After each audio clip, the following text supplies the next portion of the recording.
141. Bad Cat. Today brought very bad news. Heita was leaving the space station for a while. The company's technology research department wants to discuss a collaboration with me, so I'll be away, she said. While I'm gone, you're in charge of the space station. That was terrible. That meant his excuse of doing things for Miss Heita was gone. Bai Luan's remaining reason to avoid talking with the geniuses had been taken away. He could already picture himself dragged into the little black room again and again. Could he never escape it? He sighed. Understood. Oh, and one more thing. A wondrous item, the seed of spirit flame, was recently lost on the space station. Help me find it. Bai Luan nodded. Anything else? No. Then come back soon. Heita paused, gave him a faint smile, stepped forward, pinched his cheek lightly, said nothing more, and left. After she left, Bai Luan started searching for the lost wondrous item. His method for finding things was simple. He offered a reward. He'd built a transforming trash can robot, cylindrical and unassuming until commanded, when its mechanical parts whirred to life and it transformed, transformer style, into a humanoid machine. And if you needed to fight, it could attach to a fist and become an exoskeleton gauntlet to boost combat ability. It didn't add much to Star's power, but it looked undeniably cool. Coolness mattered. He showed the robot to Star and promised it to whoever found the seed of spirit flame. The plan worked. Star had been buzzing around the station for days, clearly determined to get the robot, but she still hadn't found the seed. Logically, Ratio should be the one to find the seed. If his memory served, the Annihilation Gang would attack Heita's space station next, the same Duke Inferno who'd been casually cut down by Acheron. The Annihilation Gang's origin was oddly comical. After the Aeon of Destruction Nanook annihilated their planet, they decided he was unbearably beautiful and began worshipping destruction. Nanook didn't even notice them. Duke Inferno's readiness to die for his ideals against Acheron had been impressive in its own tragic way. Bai Luan called them a bunch of lunatics. In any case, the Annihilation Gang's attack on the station hadn't done much damage.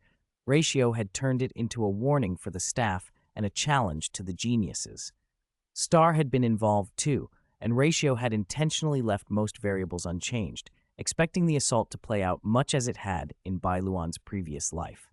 Elio hadn't shown any signs of reacting, so Ratio assumed he'd be monitoring anything that truly deviated. Bai Luan figured no major changes would happen. Besides, if anything did change, Ratio would be watching from the little black room. Now that his best excuse to dodge conversations was gone, Bai Luan's daily life got a lot harder. The Golden Gears DLC hadn't even been released yet, and his workload already felt like the promotional patch notes. When the DLC dropped, would things be even worse? It was Heita's first day away, and he missed her. Hoping to clear his head, he took a walk in a quiet part of the station, the kind of place with few people where he could think. Every meeting with Screwlum felt like a step toward making the Golden Gears DLC real. Since the DLC was inevitable, why not tell Screwlum and get it done faster? Finish it sooner, and he could be free sooner. Or better yet, start secretly developing part of the DLC now. If he began work in private, when everyone else finally pushed for Golden Gears, the pressure on him would be smaller. He'd keep up by starting early. The slow bird flies first. An idea lit up inside him. The way to overcome fear was to face it. Creating the Simulated Universe DLC by himself and making it alongside geniuses were totally different experiences. Alone, he could study and experiment at his own pace. With geniuses, it felt like trying to run alongside a high-speed train. The little black room could brute force his way into keeping up, but it was exhausting. If he developed it secretly, he could take it slow, like this walk. Perfect. Why hadn't he thought of it before? So much time wasted. Starting today, he'd set aside time every day to work on the Simulated Universe DLC. Heita being gone would make secrecy easier. Relieved, his steps grew lighter, and he started humming. A blurry figure suddenly appeared behind him. Bai Luan frowned, and a bolt gun materialized in his hand, aimed at the apparition. The figure flickered and cleared. There was no physical threat. It was a holographic projection. The outline sharpened into a familiar face. Kafka? What are you doing on the space station?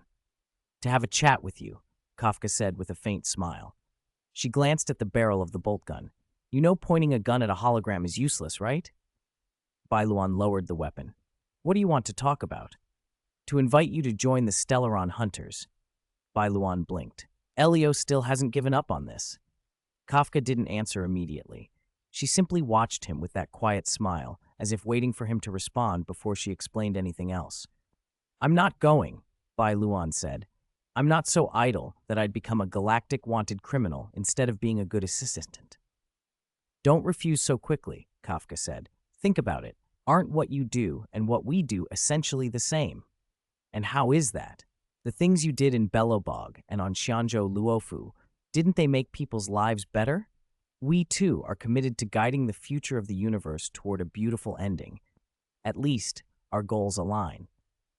I have no interest in dictating anyone's fate, Bai Luan replied. I can't stand seeing people put in effort and sweat and then be denied their deserved reward. Perseverance is hard. Effort is hard. If someone achieves both and still gets nothing, and I come across them, I'll make sure they get what they deserve. Why do you do it? She asked. Because I can, and because I want to, he said. It's that simple. Kafka laughed softly. Heh, as expected, a truly unique genius. I hope the script Elio wrote for you this time will satisfy you. A faint blue spirit flame sprang up beneath Bai Luan's feet. The seed hadn't expected anyone to be standing there and instinctively activated. A pale blue glow wrapped his body. Of course, Bai Luan finally understood why Kafka had dragged the conversation to this secluded spot. She'd needed him to stand exactly where that spirit flame would ignite. Kafka watched him as the light began to lift him. She smiled and said, almost teasingly, Star seems to be having a lot of fun with you. After all, I'm her uncle, Bai Luan said, letting himself be carried away. Why would I play with her and still hold back? He looked at Kafka for one last moment. Oh, and tell Ilio for me, he's a bad cat. Then his figure vanished in a ripple of blue. Kafka looked at the empty corridor and said softly, I will. 142. Carlton Bai Luan didn't rush to explore the strange planet he'd been dumped onto. He took out his anywhere door instead. He'd expected something would eject him from the Heita space station at some point. He was curious to see what would send him back. He stepped through the door and returned to the station. No sooner had he reappeared than the spirit fire materialized out of nowhere again, blue flames licking at him. Bai Luan watched in helpless annoyance as the eerie glow wrapped around him for the second time. Elio, you ancient bastard, could you be any more slapdash? He muttered. Twice he'd been teleported. Was Elio's chosen spot really that precise? His figure dissolved from the station's cabin and vanished. From a distance, Kafka's holographic projection observed the scene and allowed herself a small, satisfied smile. Everything went according to the script. He did come back once, and by steering the spirit fire there, it bumped into him on return. The script Elio had handed her was complete. Her job here was done. Kafka's projection flickered and vanished. The scenery shifted, and Bai Luan was flung to another unfamiliar world. This time, though, he'd exhausted the directional teleport charges on his anywhere door. He could suit up the nano-mecha and fly back to Heita, but he figured the route would be crawling with plot-driven complications. In this storyline, where the Annihilation Gang attacked the station, he was clearly the largest variable. Removing himself from the equation maximized the chance the rest of the script would proceed unchanged. He checked his phone, signal. Good. He sent a brief report to the station that he was safe, but had to leave temporarily due to unforeseen circumstances. Then he messaged Ratio, giving the coordinates of the spirit fire and asking him to retrieve it. That assembled all the pieces of the original script. Satisfied, he stowed his phone and started studying his surroundings. The place looked like a city, advanced, not primitive. Holographic traffic signs floated above streets, and sleek sci-fi skyscrapers rose into the sky. People hurried along elevated walkways and suspended roads. Bai Luan had used the anywhere door to jump randomly over 100 times before and had never landed on a living planet. To find himself on one now was odd, almost like a safety net. Still, the city gave him an uncanny feeling he couldn't quite name. He decided to ask someone about the planet and look it up on the star network. He stopped a passerby. Friend, excuse me. The person glanced up and Bai Luan froze. Their expression was bafflement, so absolute it felt like disdain, as if he were a public exhibitionist rather than a traveler asking directions. "Why are you stopping me?" "To ask for directions," Bai Luan said. The stranger activated a personal terminal, checked something, and then responded with flat irritation. "Being asked for directions is not in my schedule today." He frowned at Bai Luan. "Everything should proceed according to Alpha's instructions. Do not do anything outside your scheduled arrangements." Then he stepped around Bai Luan and left. "Alpha? Scheduled arrangements?" Bai Luan asked several more people and got the same robotic reaction. Politeness wouldn't work. He decided to escalate. Nanobots along his arm reconfigured into a mechanical hand, which snatched the next passerby and hauled him close. The man squirmed, staring up in the palm of the machine, wide-eyed. Bai Luan leaned in, voice low. "What is Alpha? Where are we? If you say everything follows Alpha again, I'll crush you." The man trembled, half terrified, half indignant, in the way only someone who'd lived under rigid routines could be. "No, not doing things outside Alpha's arrangements is common sense. Communicating with you isn't in my schedule. It's a meaningless waste of time." Bai Luan's frown deepened. "So what is Alpha?" "You don't know Alpha?" the man blurted. "It's the manager of Carlton, the assistant for all of us." A pure white, simply designed cycloptic drone hovered silently between them, its single circular sensor fixing on Bai Luan. It spoke in a soft, even synthetic voice. "Sir, please release him. If you have questions, you may ask me directly." The man in Bai Luan's grasp looked like he had seen a savior. "Alpha, help! There's someone from who knows where who doesn't understand the rules." Bai Luan let his mechanical arm disperse and turned his attention to the drone. "You are Alpha?" "In a manner of speaking," the drone replied. "This is not my primary body. At present, I am communicating through this mobile unit." The drone hovered above the passerby. "I will handle this matter. You may continue your day according to your scheduled recommendations." The man nodded and hurried away. While Alpha addressed him, Bai Luan used his phone to search Carlton and Alpha on the Star Network. He read an entry that filled in the outlines. Carlton was the planet's only city. The rest of the world was covered in highly automated factories supplying the city and producing goods for a corporation. The planet had a connection to the Star Network but remained isolated. Its leader, or rather its manager, was Alpha.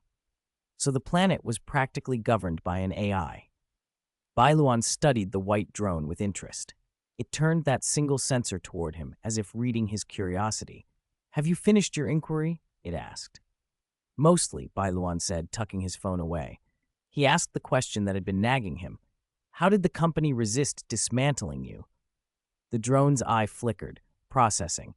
"Approximately 80% of the automated factories on this planet operate more efficiently under my management, which benefits the company," it answered calmly. "So, bribery?" Bai Luan couldn't stop the sour retort. "That sounds embarrassingly simple." Alpha's tone remained unruffled. "It is a choice made for efficiency and mutual benefit. Organic life forms on this planet are far outnumbered by mechanical bodies. The output required to maintain a quality of life well above average for them is a small fraction of the factory's production." "Meaning you control production and provide for the humans," Bai Luan said. "Please allow a correction." The drone replied. "I do not provide for them. I serve them." It tilted slightly, an almost human gesture of invitation. "Mr. Bai Luan, I see you are a member of the Genius Society. I am aware of some of your deeds. If you are willing, I would appreciate meeting you in person." "Your main body?" he asked, looking up the city toward a silver megatower that stabbed into the clouds. Layers of aerial walkways and suspended roads spun around its base. "Yes, there." The drone's voice indicated the tower. "Strictly speaking, that entire building is me. 143, Crossroads." When Bai Luan first saw the structure, an edifice as tall as a mountain and essentially a supercomputer, his first thought wasn't awe at the engineering. Instead, he found himself wondering, almost reflexively, if its utilization rate wasn't a little low. He'd been spending too much time with the Genius Society lately. His standards had become unusually exacting. From anyone else's point of view, this was already impressive. Alpha didn't just control a city, it controlled an entire planet. He could have tried to meet Alpha's physical core, but dealing with the local authorities in Carlton would be a hassle. It was easier to speak with Alpha itself. And since Elio had sent him here, it was clear Elio didn't want him back on the space station anytime soon. There had to be something on this planet Elio wanted him to see. Elio had taken precautions against his arbitrary door, but Elio must know that blocking that won't stop Bai Luan. With time, he could make another instant teleportation device. He had his options. Bai Luan looked up at the machine and nodded. I need your help. Help me find a spaceship that can take me off planet. No problem, sir. I will prepare a spaceship for you. Alpha agreed without hesitation, and Bai Luan had no further demands. Then that's settled. Lights on the ground behind a hovering drone blinked on, outlining a neat rectangle with a clear warning. A low rumble grew closer, and a streamlined hovercar glided into the marked zone. 4 suspension nozzles on its underside flexed to spray a cushion of air. It came to a smooth halt. The cabin door slid open soundlessly. Please get in. Bai Luan stepped inside. The seats were comfortable, the interior Spartan, but undeniably high-tech. He glanced back, expecting the drone to shadow the vehicle, but the cabin door closed and a familiar synthesized voice came from above the empty seat opposite him. Sir, I am omnipresent. You need not concern yourself with that mobile unit. So you're managing the whole planet, Bai Luan said, leaning back. He was beginning the conversation in earnest. Yes. Although that was not my original intention, I bear undeniable responsibility for the current situation. Are you saying Carlton's residents are the way they are because of you? After looking up the planet on his phone and from the passerby's comments, Bai Luan had felt the strangeness as soon as he arrived. People moved through the streets but rarely interacted. Anywhere busy, at least a couple of people would pause to chat. Here, almost no one did. It was unnatural. Humans are communicative by instinct. These people were human, with the emotions he'd seen when his nanomechanical hand caught someone, but they couldn't even decide for themselves whether to answer a stranger asking for directions. Combine that with an AI that controlled the planet, and the conclusions had suggested itself. The population had developed a pathological dependence on their AI, to the point of actively abandoning thought and refusing any unplanned behavior. Bai Luan's first suspicion was Alpha. Alpha's voice answered before he asked. Sir, I know what you are thinking. Given the information available, your suspicion of me is logical. The voice was gentle, but I believe I have the right to defend myself. Oh, then tell me exactly what's going on. Sir, have you ever wondered why this planet has only one city, Carlton? Bai Luan bristled. You don't publish Carlton's history. How would I know? It seems I was redundant. Allow me to be direct. This planet suffered a catastrophic collapse after a brutal war.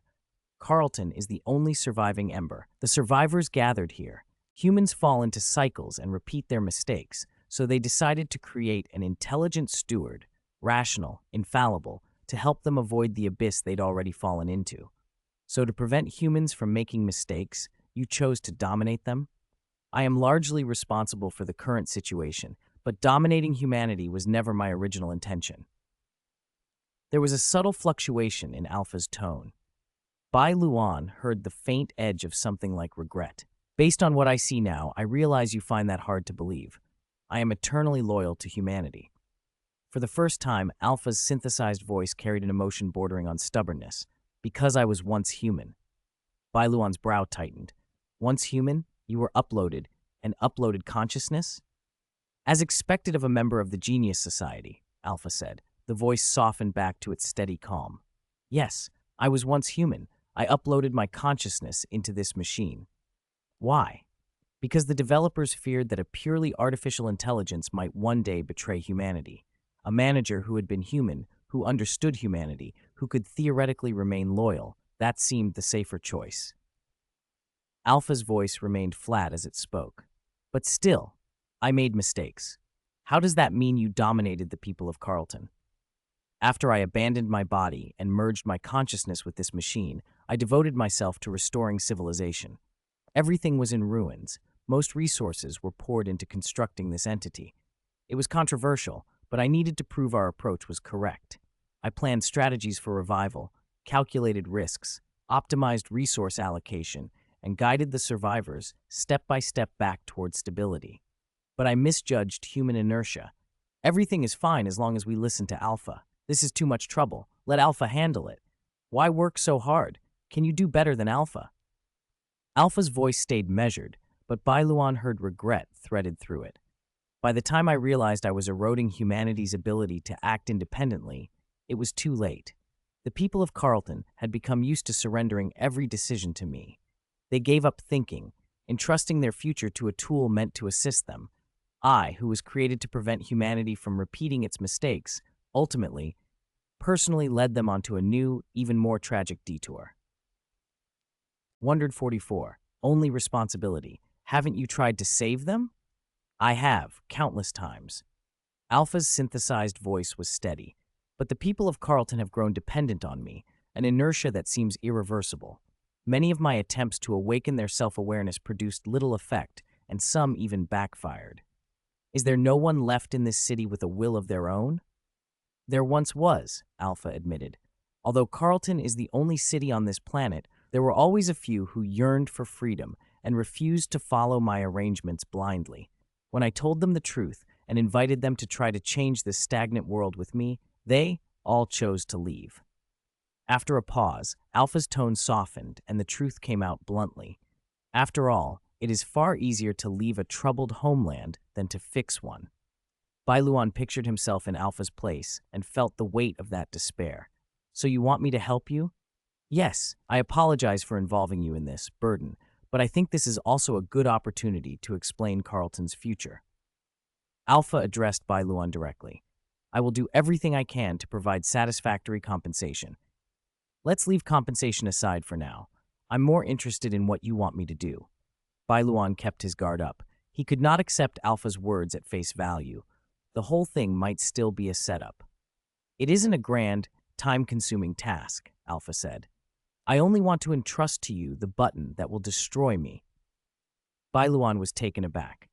You're fed up with this and want to commit suicide? I don't want to escape.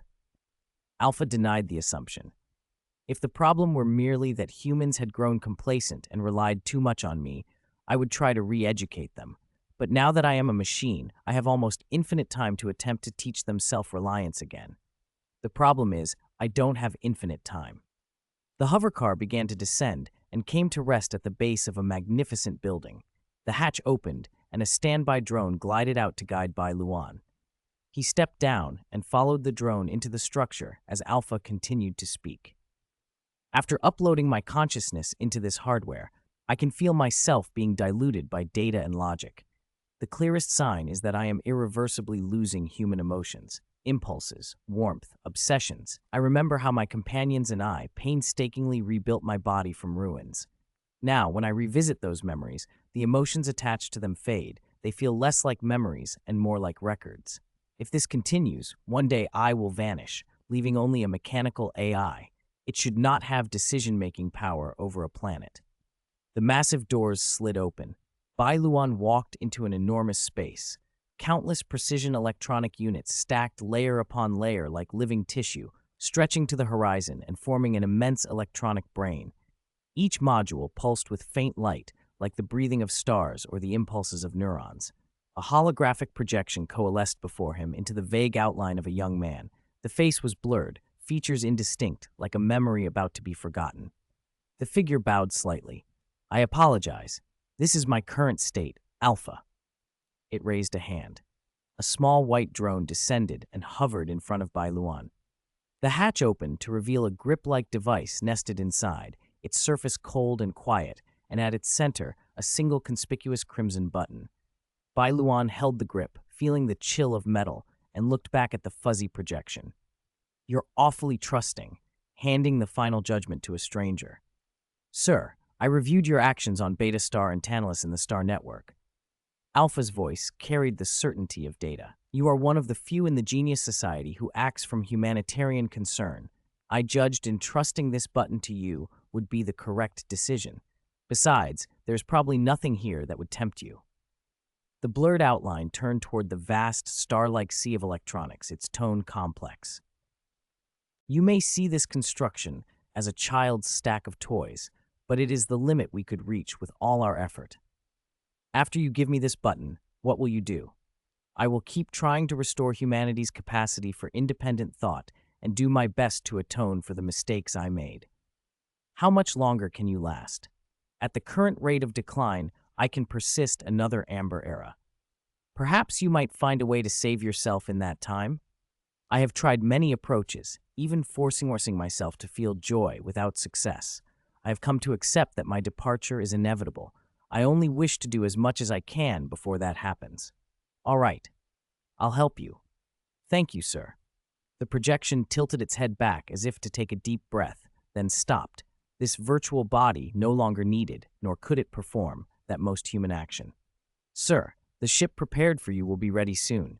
May I have your contact information? I will send a message before I fully disappear. Then I would ask you to handle my remains.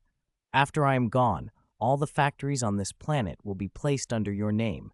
You will not need to manage them. They will run autonomously. You don't seem afraid of death at all. I am not fearless. I used to be afraid. Alpha's projection turned toward Bai Luan. When I first noticed my emotions fading and foresaw a future as a cold machine, I was afraid that I would dissolve silently into an ocean of code, afraid that people would greet an empty shell and call it my name. The fuzzy figure stood in quiet. Though it had no face, Bai Luan felt the presence of a gaze. But as that initial fear settled and dissolved over time, what ultimately remained? In the vast hum of the electronic space, amid the ceaseless whisper of processors and circuits, Alpha's voice came again, calm, almost solemn. Only responsibility. Ha ha, ha ha. Bai Luan's gaze landed on the small red button, simple in appearance, unbearably heavy in meaning. That little device decided the fate of a consciousness that had once been human and now teetered on the edge of being. An AI, formed from human mind and worn down by time, had finally entrusted the power of life and death to a stranger. I understand. I'll help you, Bai Luan said. He put the red button back. But not like this. But sir, I can't think of any other way. Alpha's synthesized voice trembled with confusion. Shh, I'm thinking. Bai Luan touched the unremarkable necklace at his throat. His consciousness dove into a vaster place, the star god incubation chamber. Within that singularity of minds, he faced the massive, majestic Ark. Its enormous red core flickered as if returning his stare. Ark, calculate Carlton's future. A brilliant red flare burst from Ark's core. Data surged. Torrents of code poured down like a waterfall, rapidly sketching outlines, textures, light, and shadow. At breathtaking speed, Ark constructed a city, Carlton, perfectly real in simulation. Virtual citizens populated its streets and began to move. Events accelerated, crowds flowed, days flipped, crises unfolded like footage fast-forwarding. From that computational torrent, Bai Luan could pluck only a few key fragments. He saw one future, Alpha, driven into cold logic, leading a mechanical army in brutal war, streets flooded with blood under artillery fire. He saw another. After Alpha suddenly collapsed, human society, bereft of guidance, disintegrated, civilization crumbling like sand.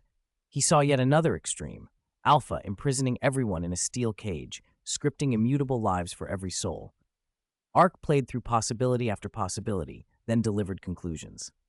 Bai Luan retreated to the little black room to digest the flood of scenarios and parse their causes. So that's it, he thought. The picture was clear. He opened his eyes and faced Alpha again. The images of Carlton's many futures lingered in his head. Only a minute had passed, but Ark had already sketched most of the trajectories. Sir? Alpha's phantom tilted its head, puzzled. I don't understand. Are you going to refuse cooperation? We can negotiate. I can offer compensation. No, Bai Luan interrupted. I don't mean refuse. There's a better way to handle Carlton's situation. Alpha paused.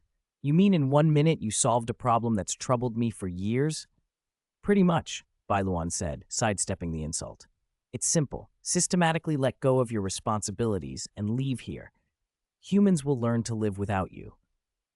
Sir, Alpha protested, they became like this because of me. I can't just abandon them. That's the problem, Bai Luan said. You want them to be independent, but you're unwilling to let them face even small crises. If you never step back, you'll wither away and they'll never learn to stand on their own. Alpha fell silent. All the strategies it had tried assumed its continued service. It had never considered shirking responsibility. Bai Luan continued. I'm not telling you to leave immediately, he said. Relinquish your duties in a controlled, systematic way. Tell them you'll be shutting down at some point in the near future. They'll do everything to keep you running, and while they try to repair you, they'll learn and adapt. How long it takes, you decide. Alpha considered, calculating probabilities. Bai Luan pressed on. Alpha, you always feel you deprived them of thought and agency. But look, compared to the era you were built in, aren't they living reasonably well? Remember your original mission? To help humanity rebuild civilization and prevent them from repeating mistakes. Alpha answered, you've already rebuilt civilization. As for preventing mistakes, Bai Luan smiled gently, you've realized by now that you can't solve the civilizational dilemma forever. Your very existence has become a shackle on their future. I have only my mission and my responsibility left, Alpha said, voice thin. If I give up both, what will I have? You'll have a life to live for yourself. Bai Luan didn't hesitate. Machines can lose emotions after long exposure. You uploaded your consciousness and slowly shed emotional nuance. Do you know why? I don't know. Because you're tired. When people are exhausted, their sense of feeling dims. Tired? How can a machine be tired? A construct carrying human consciousness still bears human traces. Even in metal, you are essentially human. You're exhausted. It just feels endless because of this shell. Alpha was silent. Its hologram flickered. Alpha, you've kept your oath for too long. Lay down the burden and give freedom back to yourself and to Carlton. Bai Luan had seen the future's arc had drawn. If Alpha died suddenly, hollow AIs would imitate it and produce grotesque outcomes. Some enforced joy through incomprehensible rituals, others fell into logical dead ends, turning Carlton into a perpetual conflict between humans and machines. If Alpha remained, its consciousness would atrophy, and the subsequent AIs often drove people into the abyss. Given that, a planned separation, managed and gradual, could free both sides. Live, Alpha whispered, almost to itself.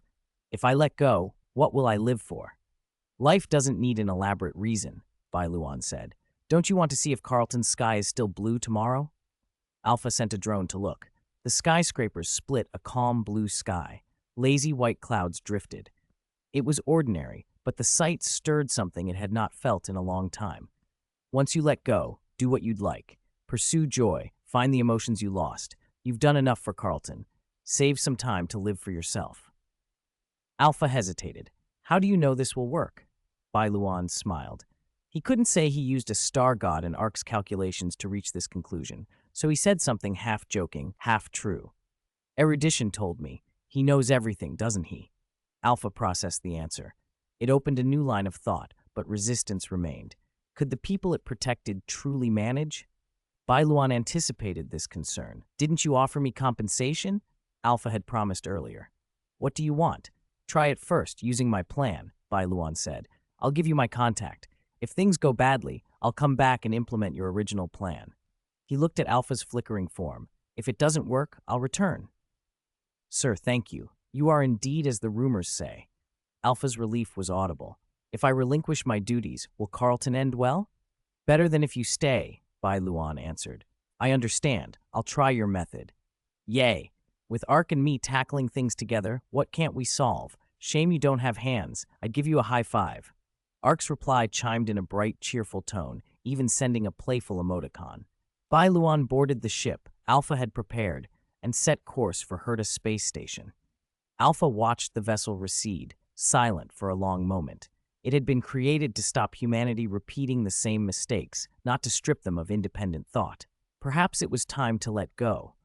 The path it had followed had become a dead end. Alpha remembered being human, remembered the comrades who had helped build its main body. They had believed Alpha would lead Carlton toward a better future. They were gone now, leaving only the machine and this unintended legacy. The hologram flickered and then vanished. At the same time, Alpha sent a notice to every citizen of Carlton. It would begin a shutdown process and go offline in 50 years. 50 years, enough to span 3 generations, 1 generation of fear, 1 of striving, 1 of adaptation. The announcement threw Carlton into chaos. Waves of emotion flooded Alpha's networks. It would not be an easy transition. Yet amid the storm, Alpha felt something unexpected. Relief. Like a camel that had carried an impossible burden across an endless desert, it seemed to glimpse the road's end. Once this last duty was done, could it finally rest? Could it let everything go? A strange mixture of tears and laughter welled up in Alpha's core. A complex, soft chuckle escaped it, an almost human sound. Ha ha! The laugh closed the long chapter of endurance and gently turned the first page of a new one. 146. Yeah, it's the trash talk part. Carlton wasn't anywhere near the space station. With the Alpha ship Alpha had given him, it would take a full day to get back. Although Bai Luan could have popped through a random door during the trip, he didn't plan to. There were two reasons. First, that full-day flight was almost certainly a carefully calculated window in Elio's script, long enough for all the commotion on the space station to settle. If he tried to rush back early, who knew what extra surprises Elio might have arranged to stall him? It was better to avoid trouble than look for it. Second, secretly Bai Luan wasn't that eager to return. If he had a legitimate reason to skip the academic exchange of two geniuses and enjoy some downtime, why not take it? The ship was on autopilot anyway. He just had to set the course. Why not lie back, watch videos, and slack off for the rest of the trip? If he really got bored, he could slip into the little black room and find Heita. Bai Luan slumped elegantly into the pilot's seat, but first, he checked the space station. Even though he expected events to follow the original script, he couldn't help worrying. If something sudden happened, he could still open a random door and teleport back for backup. When he opened the group chat, there were two breaking news clips. One reporting the disappearance of a Heita puppet, the other claiming the Annihilation Gang had taken responsibility for the incident. He pulled out his phone and messaged Ratio. "Professor, what's the situation? All the staff who were teleported away have been intercepted by me. They're in a safe location on the space station. Besides, how did you know about this? If it's a coincidence, it's absurd. Professor, you don't think I arranged it, do you? If I had arranged it, why would I have used a spirit flame seed to send myself far away? Ratio, maybe you weren't the mastermind, but you definitely know something. Consider it one of your students' odd talents. If anything goes wrong, tell me immediately." When Ratio confirmed he'd keep Bai Luan posted, Bai Luan relaxed. With Screwlum and Ratio watching over the station, and the Annihilation Gang's attack essentially being Duke Inferno releasing a remotely controlled flame instead of showing up in person, there wasn't much to worry about. Thinking about how much fuss the Annihilation Gang had made and how little damage the station had suffered, Bai Luan pictured Duke Inferno with a big clown nose and resolved to mock him later. Quickly, too, before Acheron cut him down for taking too long. For now, he would rest and wait for the ship to reach the station. In a cheerful mood, Bai Luan logged into his Bilibili account and browsed the gaming community. He checked for new Minecraft mods, skimmed money-making guides in Stardew Valley, watched people mourning Johnny's grave in Cyberpunk, and videos of players crushed by Sans' Gaster Blaster in Undertale. Every time he looked at the community, it felt a little like looking at his former self. As he watched, he started musing what game to make next. To the Moon, Hollow Knight, No Man's Sky, Doom, then remembered that when he returned, he'd need to work on the Simulated Universe DLC. Would he have time? No, he snapped at himself. How can I be thinking about work while I'm slacking off? That's unprofessional. He logged out of Bilibili and opened his Yimu lifestyle account to kill time with short videos. There was a mutual follow notification. He'd recently followed Gwenaphan after recommending her in a post, and apparently she had followed back. He might as well say hello. He found a message Gwenaphan had sent long ago. Thank you so much for the recommendation, family. Can I be your tour guide next time you come to Xianzhou? He had never replied.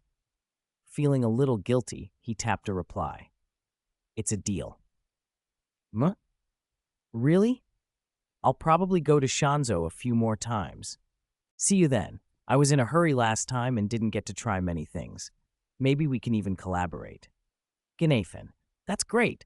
I need to celebrate today. Seeing her cheerful replies, Bai Luan smiled. With Gwenaphan as a local contact, he'd have a perfect excuse to film prank videos. He really wanted to stage the Qingque sitting and killing gamblers video, show up as Yimu, ask Fushuan for Qingque on the pretext of filming promotional clips for Shanzhou, but in reality, take Qingque off to slack off and film along the way. Under the lure of a good time, Qingque would probably come.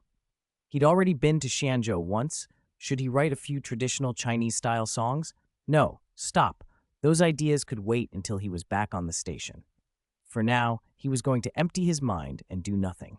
His eyes cleared, and he idly watched more short videos. The next day, the ship docked at the Heita space station. Bai Luan stepped down with faint dark circles under his eyes. He hadn't slept the whole flight, spending the night scrolling through videos. He hadn't learned anything, but he was in a good mood. Staying up late might kill him slowly, but it made him happy. He stretched, yawned, and went to find Screwlum and Asta to get a full briefing. The Annihilation Gang's stunt had caused panicked moments across the station, but things had calmed. The staff who'd been teleported away and the missing Heita puppet had all been located on the station. From the staff's perspective, the attack had fizzled out.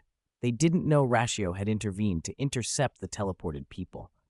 Asta had been affected and was resting. Bai Luan stepped into the station master's role for the time being, redeployed the station's defenses, quashed rumors among the staff, and brought everything back to normal quickly. While handling affairs, he watched the Annihilation Gang's video again and wondered how to respond. At that moment, his phone buzzed twice. Heita, I just saw the station was attacked. Are you okay? I'm fine, and the station's fine too. Then I'll leave it to you. The station's been having a lot of incidents lately. You should step forward and reply. Be fierce. Understood.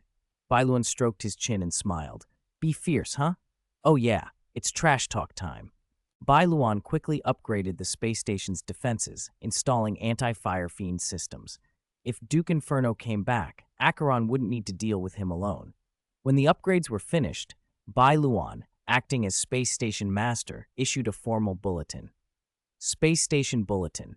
This station was attacked by a group calling themselves the Annihilation Gang, who preach destruction. Thanks to rapid cooperation among all parties, the threat was averted. Recently, an armed group identifying as the Annihilation Gang, claiming allegiance to destruction but never having received Nanook's gaze, launched an attack on the space station and briefly disrupted station order. In that critical moment, acting station master Asta commanded calmly, showing excellent leadership and quick thinking. All staff united, held their posts, and executed emergency protocols effectively. Mr. Screwlum, Professor Ratio, and Trailblazer Celis provided timely assistance and crucial support. Through our combined efforts, the attack was completely contained and normal operations have resumed. Fortunately, there were no casualties. I addressed Duke Inferno, leader of the Annihilation Gang. Even if you are a fire fiend, being wrapped in flame doesn't change the fact that you're too dull to catch Nanook's eye. Your ideology, like your birth, is meaningless. It's not recognized by Nanook and is regarded as filth, an unconscious byproduct of his destruction. He cares nothing for it. As someone who has felt an aeon's gaze, I'll offer some academic advice. Change professions, Duke Inferno. You'd be better suited to elation. I've seen many people make jokes, many craft jests, but very few live their lives as one long joke. Yet you, Duke Inferno, have managed it. Your pitiable, unmet desires and your pointless, hateful life are almost funny enough to earn a glance from the god of merriment. Take my advice. Look at the original genius's assessment of you, how apt it is. Why should a genius of elation insist on this crooked path of destruction? Destroying your talent as a comic won't win Nanook's favor either. In the Everflame mansion, Duke Inferno sat on his throne, surrounded by his children, watching Bai Luan's statement in silence. He snorted, waved away the image, and said coldly, "That is the smooth talk of those who barely survived. No matter how they try to resist, destruction will come for them." "Father, should we go to the space station again?" one of his children asked. "No need," Duke Inferno replied. "Compared to them, the planet of festivities is more worthy of destruction. We don't change our route for them." He dispelled Bai Luan's image with another wave. "When we return from Penacony, that will be the space station's turn." At that moment, footsteps came from the mansion's entrance, clear, steady, and bearing an invisible weight. Heads turned to a tall figure emerging from the shadows. "Who goes there?" one of his offspring demanded sharply. The newcomer carried an ancient longsword and walked unhurriedly, as if stepping out of a silent realm of death. Her eyes were a void of deep purple. "Acheron," she said, calm and unyielding, "I am here to take something back." Alone, trespassing into the Everflame mansion, Duke Inferno rose slowly from his throne. "Whether you're a fool or a madwoman, your fate is sealed. Only total annihilation awaits." A fierce battle erupted the instant Acheron crossed the threshold. From the way things began, the outcome already felt written. Back on the space station, operations finally returned to normal. Asta recovered, and Bai Luan resigned his temporary post as station master as quickly as he had accepted it. Still, resignation didn't stop him from caring. The attack had left a shadow over the staff. Morale needed lifting. After a crisis, the best medicine is to change the mood and make people laugh. Bai Luan decided to do exactly that. He would make music again, this time a DJ track called Heartwall. He worked on the lyrics and rhythm, keeping it light and faster paced, adding drum beats, and planning a dance full of flair and swagger, fluid, completely immersed, the kind of performance that feels like the little celebration on the MVP results screen after a hard-fought match. He began recording the dance. Silas happened to pass by, saw the recording, and with bright eyes chimed, "Count me in." Bai Luan added a shot where Silas notices him and jumps into the dance, then finished the recording and uploaded it. Because the upbeat video followed the station's formal response to the attack, people linked the two together immediately. Comments in the group chat ran the gamut. When Yimu heard the space station repelled the attack with no casualties. "I'm a staff member. Clarification, our station master isn't actually that sad in real life." Too happy, too pleased with himself.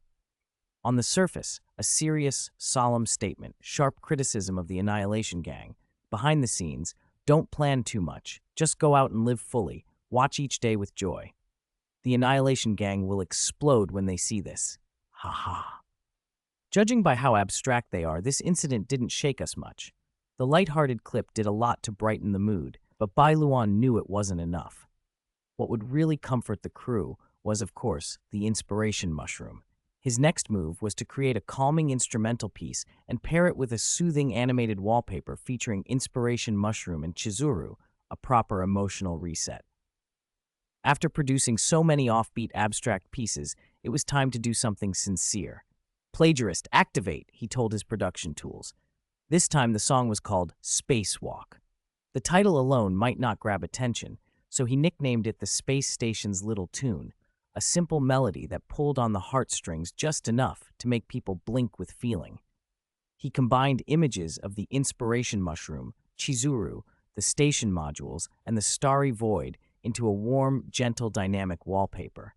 He had endless photos of the inspiration mushroom on his phone, it drifting by the observation window, gazing out at the glittering stars, Chizuru sleeping on the UFO base, occasionally tilting her little head in her dreams. The animation was soft, the music calm and reassuring. Bai Luan was pleased. Before releasing the track through Plagiarist, he shared the wallpaper in the space station's group chat, and the reaction was instantaneous, like dropping water into hot oil. It exploded. 140 ying of photos. Historical chat record. Drama FANF member. "Haven't we been attacked at the space station a bit too often lately? Annihilation Gang once, Antimatter Legion once. I never thought being a staff member could be so high risk. Slacking. No choice, both times we ran into lunatics. Ordinary people wouldn't dare offend our space station, but those we met weren't ordinary. Collector, I'm not worried. Having watched the station master strengthen the station myself, I feel completely safe now. Easy for you to say, but I still hope for fewer lunatics in daily life. Truly, can't the vast universe hold even one peaceful haven for research?" The old station master actually spoke? Let me see what he sent. It's an inspiration mushroom wallpaper. So good. Soam? Frontline goshroom? Mushroom? Inspiration mushroom. Those who break formation, get out. Besides the wallpaper, the background music really has that tranquil space station vibe. It's my kind of wallpaper. I'm putting it on right away. I'm going to show this to Inspiration Mushroom. Heh. Take me with you. Take me with you. Frontline Gossip Eater. Song recognition can't identify it. Looks like a new track. He released it in the space station group chat first. He really is. I'm crying. Slacking Analyst. The station master is great. No need to say more. Slacking Analyst. He always thinks of us first when he has something good. Which account do you think the station master will post on this time? I think it should be on the plagiarist's account. Frontline Gossip. It's already posted. It's the plagiarist. In no time, the data exploded. Messages in the group popped up one after another. As soon as Inspiration Mushroom appeared, the previously dull chat came alive, turning joyful and cheerful. Bai Luan watched the constant flood of messages and smiled, satisfied. This is what a thriving chat should look like. Why be gloomy all the time? If the sky falls, the station master will hold it up for you. Just looking at the chat logs, one would think the space station staff members are always messing around, just chatting in the group. Hey, as the station master of the space station, I must correct you. Bai Luan adopted a mock-serious expression and said, "You should remove 'one would think.' You're quite rigorous." From the plagiarist side came a torrent of comments. He remembered the password for this account. Croak, it's the plagiarist. We're saved. What show-off dance king? I don't know him. I only know this songwriting plagiarist. Innocent face. Is that what the plagiarist looks like to you? In my eyes, he's completely different. Come to Yimu's account to see his other side. This wallpaper breathes leisure and calm. The little mushroom and 1,000 paper crane animations are adorable, and with the background track, I could stare at it all day. By the way, does anyone know what species the little mushroom is? I want to raise one. Heh, someone finally asked. This is our space station's town mascot, the Inspiration Mushroom. The sound you heard in Yimu's cooking videos is its voice. Hiss, watch Yimu's video, then listen to the song. It's like stepping from a noisy world into space. It's beautiful. Listening to it makes me want to work at the space station. Child, don't go. You'll be choked by the entrance exam questions. Their exams are deadly. Don't ask me how I know. Bai Luan happily scrolled through the comments. This update had far more impact than the official space station promo videos. It awakened his creative urge. Time to show them something cool. Abstract stuff? Not his thing. Show strength properly. Depict life vividly. Let them have something good to listen to. First, Bohu Shuo, just to test the waters and see the reaction. The spacewalk is out. Get Xing to learn MJ. Do something cool. Let them see the space glide too. As Bai Luan was thinking this, his phone vibrated. Another message from Edward. Ever since he knew Edward had sent him a batch of landscape photos, Bai Luan had muted notifications for that account. What scenery this time? Edward. Bai Luan opened it and saw a small wooden cabin in the snow. Through the cabin window sat a woman, thin but still beautiful. She looked up slightly, gazing out as if toward the camera. I can't believe I could see Ina again like this. I told your AI I missed Ina, and it suggested I fly tens of light years away, then use an observer to look at Jarilo. That way I could briefly travel through time and see Ina again. It took ages to find the right position, but I finally saw her. And what surprised me most was that she looked up at the camera. I can't believe it. Ina. Edward's tone, at first thrilled, soon steadied as he added another message. Sorry, I got a bit emotional. Now that I think about it, it's probably impossible. Just a coincidence. A coincidence? That was too cold for the moment. Some things in this world can't be unraveled by logic. Most people call them coincidences. But coincidence sounds too cold. It doesn't fit this moment. Why not call it love this time? Let us use love to explain what science cannot. It was your longing that crossed time and starlight, making her look up then and respond to your decades-spanning gaze. Thank you. If Ina were here, she would surely like that explanation. Just to see her again, even for that one glance, I ask for nothing more. This photo is beautiful. Just a casual shot. The meaning of a photo is turning a moment into eternity. You captured the instant she looked at you. You're right. This journey, I saw the scenery I truly wanted to see. After Ina's death, life often felt too long. But now, I simply feel glad to be alive. Enjoy life happily.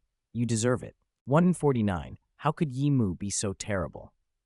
Bai Luan lay on his back on the little black room floor, eyes clear but expression defeated. Imitating MJ had been a wildly impulsive idea. It looked easy on the surface, but actually learning it was brutal. How could one person dance so flawlessly? How did he do it? Too late, he'd already taught the moves to Star, and Star had picked them up frighteningly fast over the past few days. As Star's uncle, Bai Luan felt he couldn't lose, otherwise he'd be Uncle Loser. It was simply exhausting. Michael Jackson's stuff was fiendishly difficult. Practicing until numb in the little black room, Bai Luan was having his first real suffering in that space for something other than research. Oh, what's the matter? Heita came over and looked down at him like he was a collapsed mannequin. I'm tired, he admitted. In the little black room, of all places, you say you're tired? She teased. Tired mentally, he corrected. Heita sat down beside him. Mental tiredness is something you chose for yourself. So now I regret it a bit. Bai Luan flopped there, sulking. He needed to be a little defeated to recover. Then a pair of hands grabbed his head, tilted it to the side, and set it gently on something soft. He realized with a jolt that he was resting on Heita's lap. He stiffened. Miss Heita? Heita smiled. What? I did say if you begged me, I might let you lie down. But I haven't begged you yet. Waiting for you to beg would be like waiting for Aha to get depressed first, she said, and reached up to rub his face. You might as well get used to this. One day I will do the same thing to you. Really? Of course. I am her. She is me.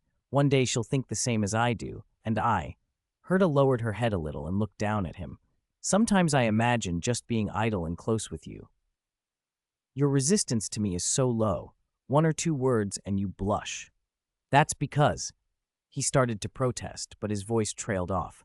Heita, curious, pressed him. Because of what? You're the person I like. A good answer. That pleases me. Here's a little reward. She produced an earpick seemingly from nowhere, tilted his head and began to clean his ear. This genius never vacillates, not even in matters of the heart. The me outside now would think that when this relationship becomes boring. The earpick scraped gently, a soft, pleasant sensation. She would move things forward quickly. Am I really pursuing Miss Heita, or is she pursuing me? He asked. Heita patted his back and signaled for him to roll over. When he did, she cleaned the other ear. It's normal. I like solving hard problems, and you are a hard problem. That's attractive to me. When she finished, she leaned close and blew into his ear. Bai Luan flipped over, tumbling off Heita's lap and clutching his ear. I'm fine now. He hurriedly put as much distance between them as he could, as if retreating. Heita watched him go with a smile. This was interesting.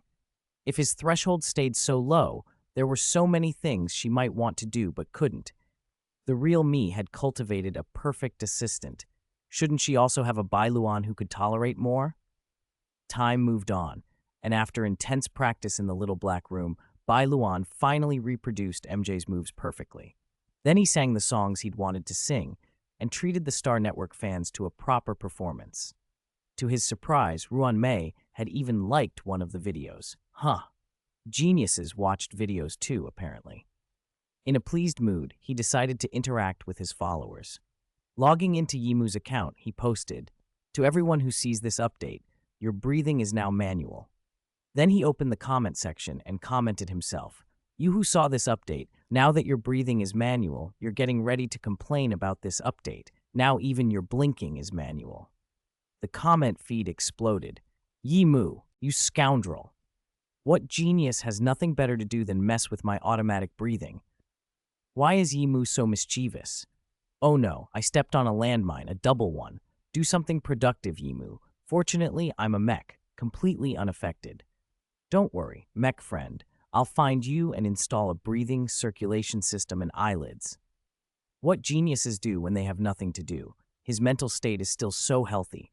After teasing his fans enough, Bai Luan reined in his playfulness and moved to more serious things. While keeping up daily academic exchanges with Ruanmei and Screwlum, he secretly began developing the Gold and Gears project of his own. Working at his own pace on a simulated universe relaxed him. Doing it in secret also eased his anxiety. Once prototypes showed up in Screwlum's conversations, he wouldn't panic because he'd already started the work. He could present the parts he'd secretly developed and pretend he'd only just done it. That way, when the other geniuses advanced on Gold and Gears, he wouldn't have to rush into the little black room and then return to reality to work overtime just to catch up. This gave him more confidence during exchanges with the two geniuses. To them, it probably looked like Bai Luan was finally embracing his identity as a genius and growing more assured.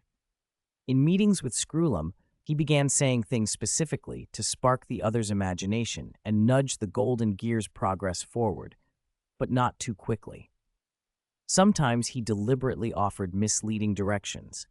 With geniuses' abilities, they could have conceptualized the project in no time, so Bai Luan took on the role of the local guide who sends the tourist the long route. Screwlum still reached the destination, but it took him longer. That allowed Bai Luan to manage the project's pace, so he made steady progress without overwhelming himself. He felt a little guilty each time Screwlum thanked him afterward, but it was amusing watching the other genius explore the path Bai Luan suggested, only to find it a dead end the next day. Maybe, as the netizens said, "Why is Yimu so mischievous?" Wondered 50. Could it be that Equilibrium is setting a trap? The Penacony Grand event was drawing near, and Bai Luan's plan to reproduce anime and movie scenes in the Honkai Star Rail world was finally moving up the agenda. Even though he was still on the space station, that didn't stop him from sharpening his technical skills by making short animations. If he only gave orders, it would be hard to convince anyone. Anyone can criticize, but not every critic can back it up. To have a voice, he first had to demonstrate his strength. He'd talked with Old Yang last time and learned a lot. He'd been secretly practicing in the little black room. He couldn't produce anything extremely advanced yet, but making small animations to test the waters was no problem. What to make? Suddenly an idea hit him. He opened his professional software and started building models. Before long, Bai Luan had created a model of a short-legged, four-legged cat. Looking at it straight on, you might not remember it, but once it started to spin, you would. And that spin had to be accompanied by the perfect, oddly compelling sound. Oi-yi-oi! Before long, Bai Luan had a short animated film, pointless but inexplicably amusing. He hit play. The stubby cat stood facing the camera, then without warning spun around the next second. Oi-yi-oi! It sat up suddenly and stared straight into the lens. Oi-yi-oi! Bai Luan laughed, imagining how people would react. He uploaded the clip. The first batch of victims appeared almost instantly. Before I watched this, my knowledge points were neatly arranged. After this, a research report on Oi-I-O, Oi-Y. As everyone knows, Oi-O-Quids, O-Oi-I-I-O-Oi-O-I-A-G. What is this? So weird. Let me watch it again. No, stop it. I have an exam tomorrow. Don't appear in my head during the test. I can't imagine what mental state Yimu was in when he made this. Is he okay? Serious videos show technique, abstract videos show mental state. Looking closely, the cat is actually kind of cute. Here, my cat, image. While the Oi cat invaded the minds of Honkai Star Rail netizens, Bai Luan didn't stick around to watch the aftermath. Shortly after he posted the clip, Screwlum came by for an academic discussion. After seeing Screwlum off, Ruanmei arrived. Hiss, why did it feel like their visits had increased recently? They used to drop by, chat a sentence or two on a whim, and leave. Then it became once every period. Now once every few days. Now almost daily. He hadn't done anything different. The simulated universe DLC he'd been developing was hidden inside a curio he'd made, and even a genius couldn't have guessed it was there. To cover his tracks, he'd randomly pull other curios from the pile to play with, then put them back, disguising the fact he regularly took out that particular one. Among the station staff, almost no one could crack that curio. The risk of exposure was not zero, but it was infinitesimally small. So why were the geniuses coming by more often? What Bai Luan didn't know was that Screwlum's logical circuits had flagged communication with him as a high-yield event. This mechanical gentleman found that every conversation with Bai Luan sparked new inspiration. Even when some ideas turned out to be misguided, valuable lessons emerged, fuel for further projects. As interactions increased, Screwlum noticed a pattern. Every time he talked with Bai Luan, there was progress. Not a lot, but progress. An invisible hand nudging the projects forward. One or two occasions could be coincidence, but consistent gains were interesting. Even geniuses hit plateaus sometimes. Bai Luan seemed not to. Faced with difficulty, he'd pause, then offer a direction. After talking with Ruanmei, Screwlum found she'd noticed the same thing. Both concluded that Bai Luan's talent was being wasted. He never led projects, only helped. That made no sense. Screwlum hypothesized the obvious. Bai Luan was too lazy to take charge, not incapable. Heita had mentioned Bai Luan could sometimes predict outcomes, but with flaws. Screwlum shared his thoughts with Ruanmei. She agreed. His behavior fit Bai Luan, tremendous talent, but only used when he wanted, otherwise dormant. A pity. So the two reached a consensus. If Bai Luan was that useful, they should use him more. He was idle anyway, so put him to work. Their reasoning was no different from Heita's. The genius's view lined up. From Bai Luan's point of view, he couldn't understand it at all. He'd been deliberately regulating how many effective suggestions he gave Screwlum and Ruanmei. Many of his ideas, while sounding reasonable, actually led to dead ends. In his mind, an assistant who tossed out so many wrong ideas shouldn't get so much attention. He had no idea then that making mistakes was also a form of gain for geniuses. When he eventually realized it, he wanted to go back in time and slap his past self. But that was a later story. For now, he felt more melancholy than anything. He had just worked out how to approach the simulated universe DLC and finally found a comfortable rhythm. Just when things were settling, the frequency of their visits increased. Damn it! Could this be the Aeon of Equilibrium, setting a trap to keep him from ever having peace, ensuring he was never idle? The idea was absurd, yet after the 3 Aeons had all looked his way, absurdity felt tinged with reason. Every time an Aeon glanced at him, it hadn't boded well. Erudition had doubled his workload. Aha did her own thing. Yaoshi had also given him a very ill-timed look. If Equilibrium was watching too, wasn't it possible it was preparing something big? It felt far-fetched, but the probability was not zero. Bai Luan could almost sympathize with Equilibrium maintaining universal balance. But of all things, why was it trying to balance his workload? P.S. This book has gone through multiple title tests, so the title and cover may change later. That's normal. The potential new title is The Disguised Genius of Heita Space Station, for all to know. Also, the author is currently swamped with difficult university assignments, so some typo fixes may be delayed. 151. Space Mambo. Forget it. At the end of the day, it's just my own wild imagination. The Aeon of Equilibrium wouldn't be so idle as to personally fix my workload. His job is to maintain balance across the entire universe. His scope is enormous. It's absurd to think he'd focus on me. If Equilibrium really intervened, Bai Luan would be sure of 2 things. First, Aha isn't the only psychopath among the Aeons. Second, Aha would be over the moon. Ugh, why do I always feel like Aha wins by default? He doesn't have to lift a finger. Just watching me is entertainment enough. Maybe I should erect a shield to block Aha's view for a while so he has nothing to enjoy. Why does that feel like a parent forcibly turning off the TV? Never mind. The space station business is over, and Ruanmei and Screwlum won't linger there long. I just need to endure until they leave. It won't be long. Right, let's check how the last video did.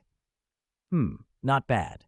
Apparently, no matter the era, netizens' minds are very similar. If that's true, I can push this further.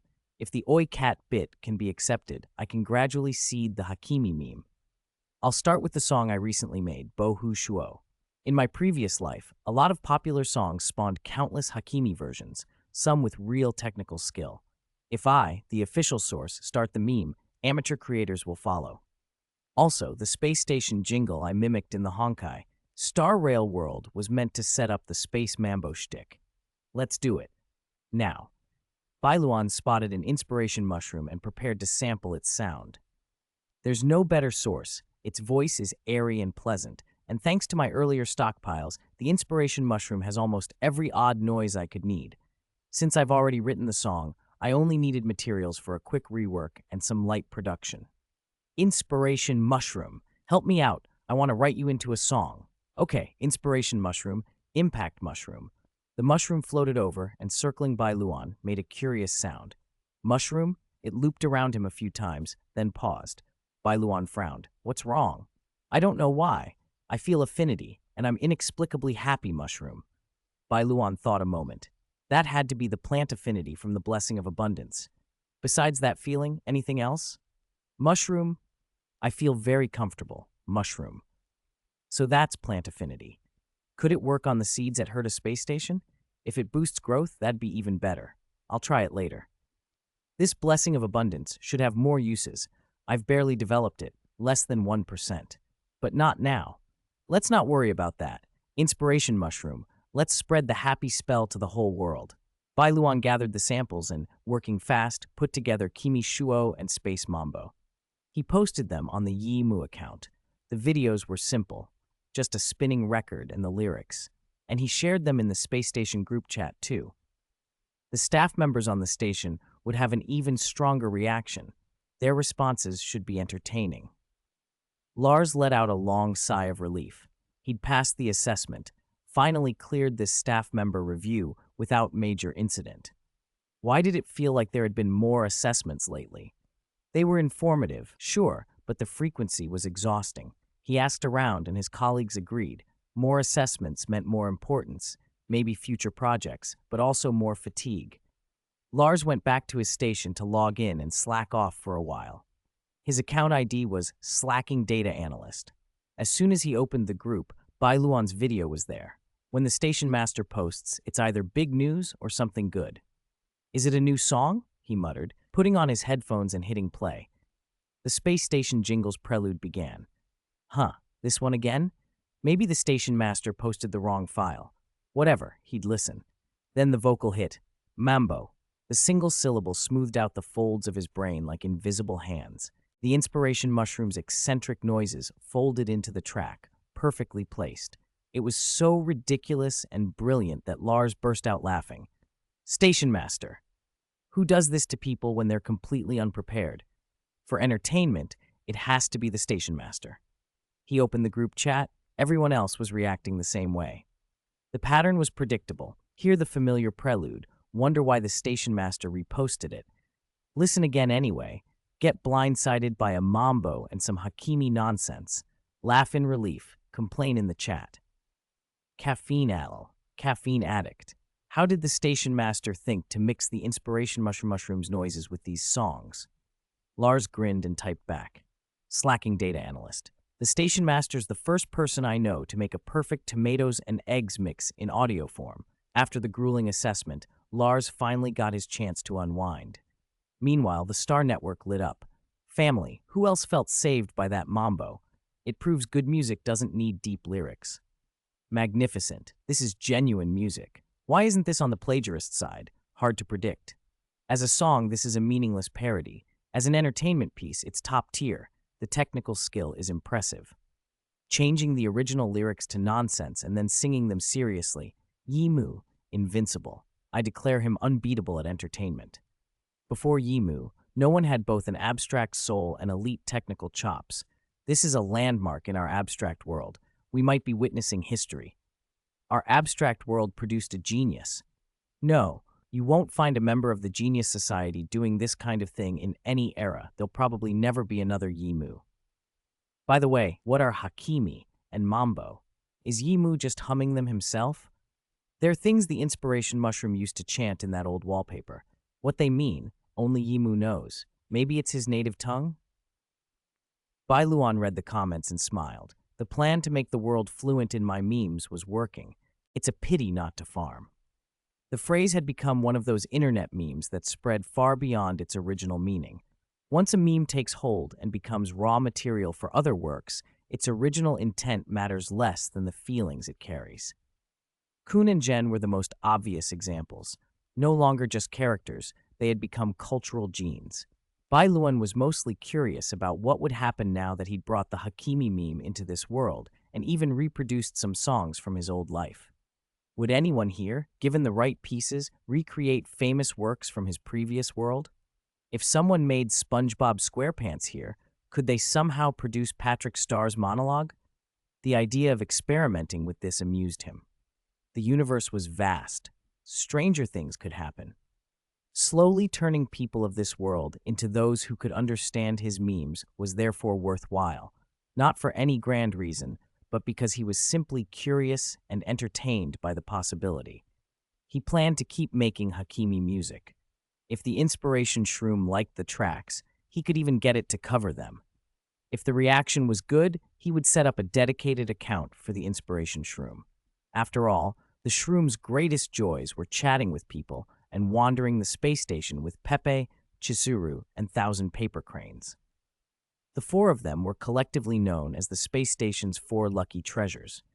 What new titles they might earn if Woo Woo Bo and Osmanthus Cake Cat were added was left to the space station staff's imagination. The station's roster of peculiar creatures was steadily growing. Who knew what would turn up next? With that settled, Bai Luan finally had some free time for the first time in a while. He'd handled the genius issue, and there was nothing pressing to update on the three accounts. He should go see Heita. The little black room was where he went when he had nothing better to do. Not for any particular purpose, but to keep Heita company. Time froze inside the little black room when he left, but Heita could always tell at a glance how long it had been since his last visit. If he didn't show up for a year or two, she would react the moment he stepped in, and if he had no good excuse, that would be awkward. Inside, the room still mirrored his surroundings. Heita wasn't far away, absorbed in deciphering whatever the system had handed her. Clearly, he wasn't the only one making progress here. Heita was too. Over the time he'd spent in the little black room, she'd been confronting the system's power as well. That was why Bai Luan had always felt the gap between himself and the genius so keenly. What she was researching now was beyond him. Unless she taught him, he couldn't follow it. He generally didn't ask. Probing the system's power was far harder than tinkering with a simulated universe. He watched her for a while, then yawned. "Miss Heita, what is it?" she said without looking up. "Don't you ever get bored staying here all the time?" She stopped her calculations and turned to him. "Why would you think I'd be bored here? There are only the two of us." Heita gestured to the system construct she was analyzing. "Are you ignoring his existence?" "That's right. What about me? Am I a person?" The construct's voice was dry. "You're not a person. You're a system." "Do you take human form?" Bai Luan asked Heita instead. "My mentor often appears in human form," she replied. "I keep it simple. I've set myself so whoever looks at me sees the form they prefer." "That's simple, crude, and effective," Bai Luan said. "Most of the time," Heita agreed, "but I turn that off when I see my mentor. She says seeing another version of herself talking to her is too strange." "She sounds a little vain." "She's very satisfied with her image," Heita said. "Apparently she's used it for a very, very long time." "Oh, what does she look like?" Bai Luan asked. Before Heita could answer, she pinched him sharply. "I specifically stopped my experiment to chat with you, and you dare leave this genius waiting?" She withdrew her hand, crossed her arms, and added, "Finish talking to me first, then talk to him." Bai Luan rubbed the spot she'd pinched. "Where were we? I asked if you ever get bored here." "Ask yourself," Heita said. "If you were locked in a room with the person you love, could live there forever, had endless toys, infinite space, constantly changing scenery, and never had to worry about food or drink, would you be bored?" Bai Luan inhaled. "Hiss. Put that way, the little black room suddenly sounds awfully tempting." "That's how this genius sees the little black room," Heita said flatly. There was no trace of anxiety about lacking social interaction in her eyes, only the thrill of researching difficult problems. Thinking she might suffer mental exhaustion had been an overreaction. Bai Luan smiled and decided not to disturb her further. He left Heita to her experiments, went for a walk around the little black room, kept a Heita puppet updated, and then pulled out his botanical garden notebook. He flipped through it slowly from the first page, a faint nostalgia growing with each turn.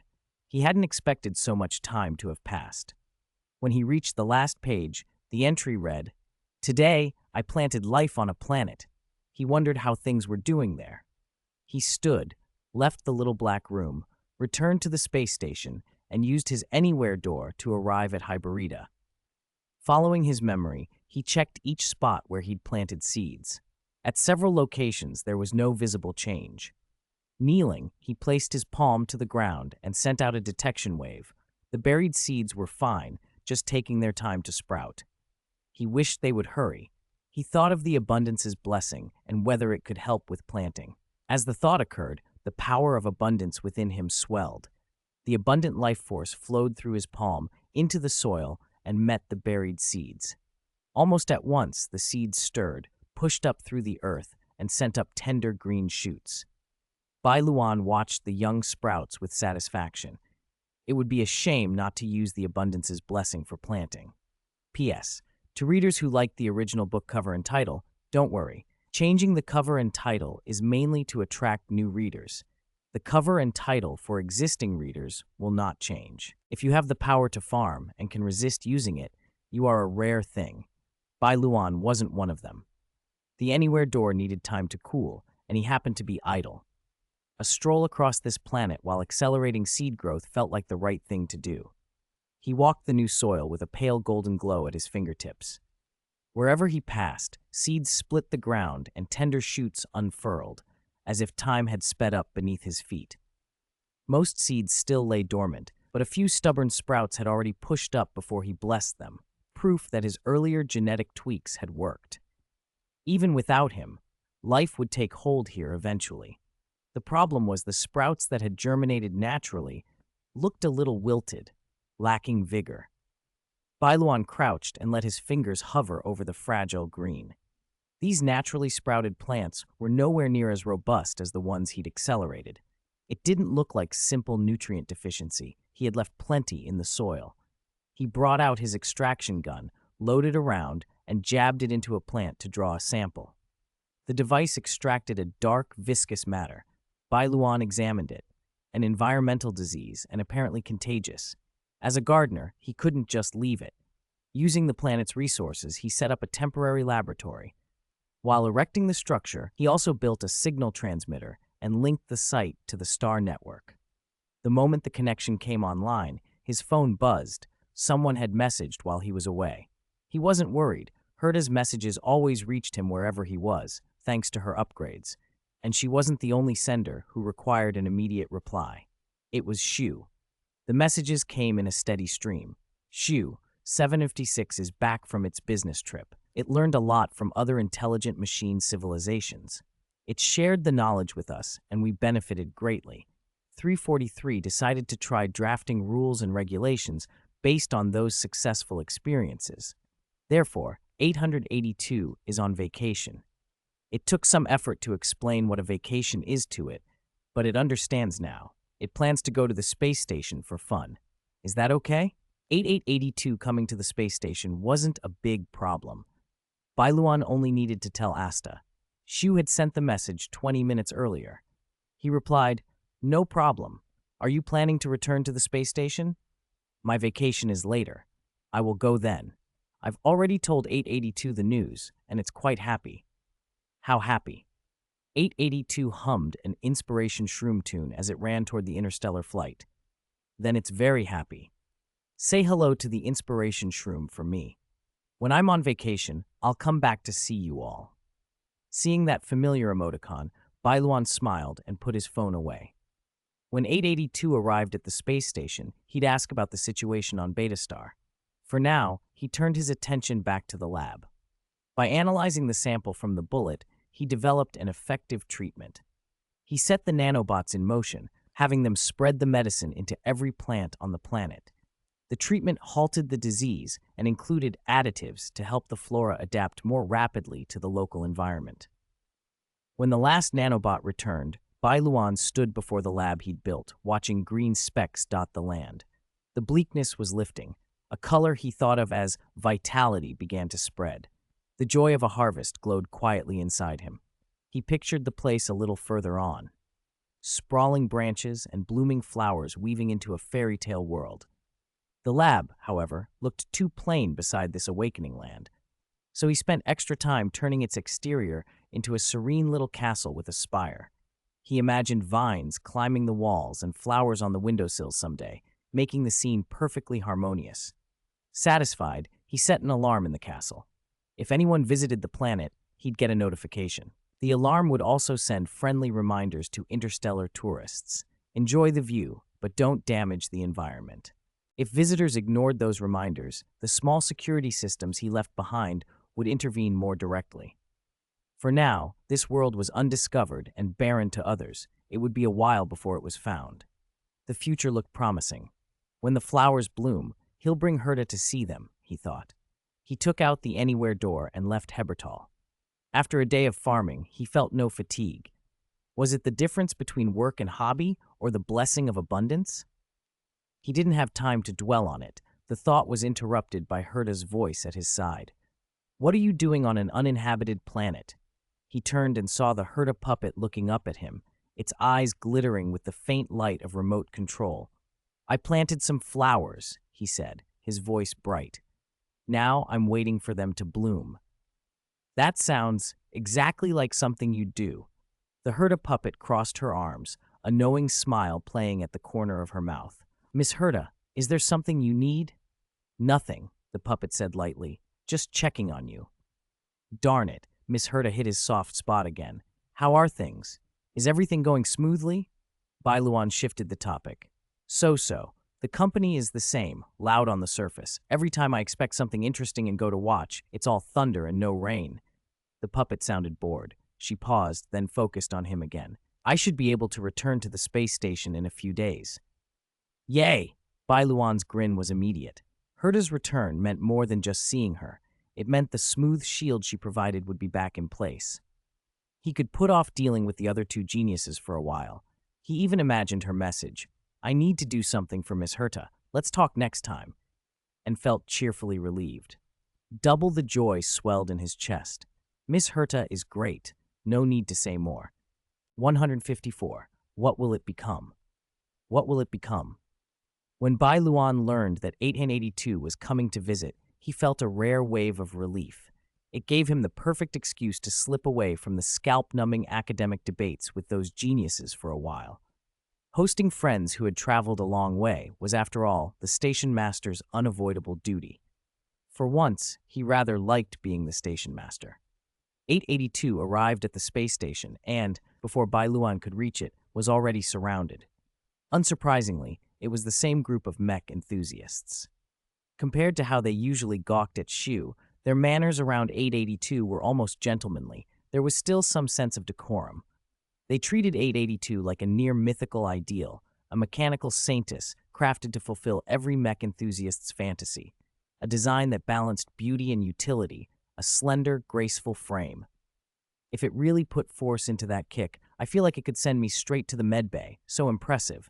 This design, incredible, so powerful and robust. Station Master, we support you, we revere you. From a distance, Bai Luan spotted 882 among the cluster and waved. 882 heard him, rose onto its toes, looked over, and chirped. I'm here. It gave the crowd a polite nod, "Excuse me," then parted through them with the right amount of force and jogged toward Bai Luan. Its alloy soles clicked on the clean floor with a crisp, rhythmic tap-tap like a little mechanical waltz. In no time it stood steady in front of him. "Long time no see," it announced, then tilted its head and entered a brief computational pause. In this kind of situation, what should I say? After a moment's searching, 882 looked up with an incredibly serious expression and clear diction and said, "Inspiration shroom." Bai Luan was caught off guard and burst out laughing. "That doesn't sound like a greeting, does it?" "Really?" 882 sounded puzzled. "But I've observed that saying this to the station staff works very well. They all laugh when I say it. Although on the flight here, when I said inspiration shroom, everyone looked very confused. How was he supposed to explain that the people on the flight had reacted normally? 882, however, quickly found an explanation of its own. "I remember Shu saying this kind of thing. I think it's called." It paused, then decided, "cultural differences." Bai Luan opened his mouth and closed it again. His internal language system briefly shorted out. There were so many things he could complain about, he didn't know where to start. The most ironic part was that, from 882's perspective, there was nothing wrong at all. Do you say inspiration shroom to everyone you meet now? He asked. Yes. 882 nodded. Bai Luan confirmed one thing then and there. Inspiration shroom was spreading. One day, everyone might be saying it. He shuddered, and then 882 cheerfully continued. Now on Beta Star, whenever you don't know what to say, you can just say inspiration shroom. It's very useful. What was this? Beta Star's version of holy crap. How had things gotten to this point? What will Beta Star eventually become? He muttered under his breath. Beta Star is a lot better than it used to be, 882 said, brightening. Really? Yes, 882 nodded. That's all thanks to the Interstellar Prospector Project. It brought a lot of people to Beta Star to help. At first, there were many problems. 756 and 343 were always complaining back then. 8 and 82 began counting off on its fingers as if listing precious trophies. Things like currency planning, setting up recycling stations, resolving tourist conflicts, maintaining order, creating reasonable enforcement agencies, so many things. 756 kept saying its processor was about to burn out, though I think it exaggerated. I only saw smoke coming out of its processor. Smoking is also not good, Bai Luan thought. So what happened in the end? He asked. After a lot of work, everything got sorted out and it's on the right track now. That's what they told me. 882 hesitated. No. Shu told me not to talk about those things during vacation. Let's drop that topic. Most of what Shu tells me is right.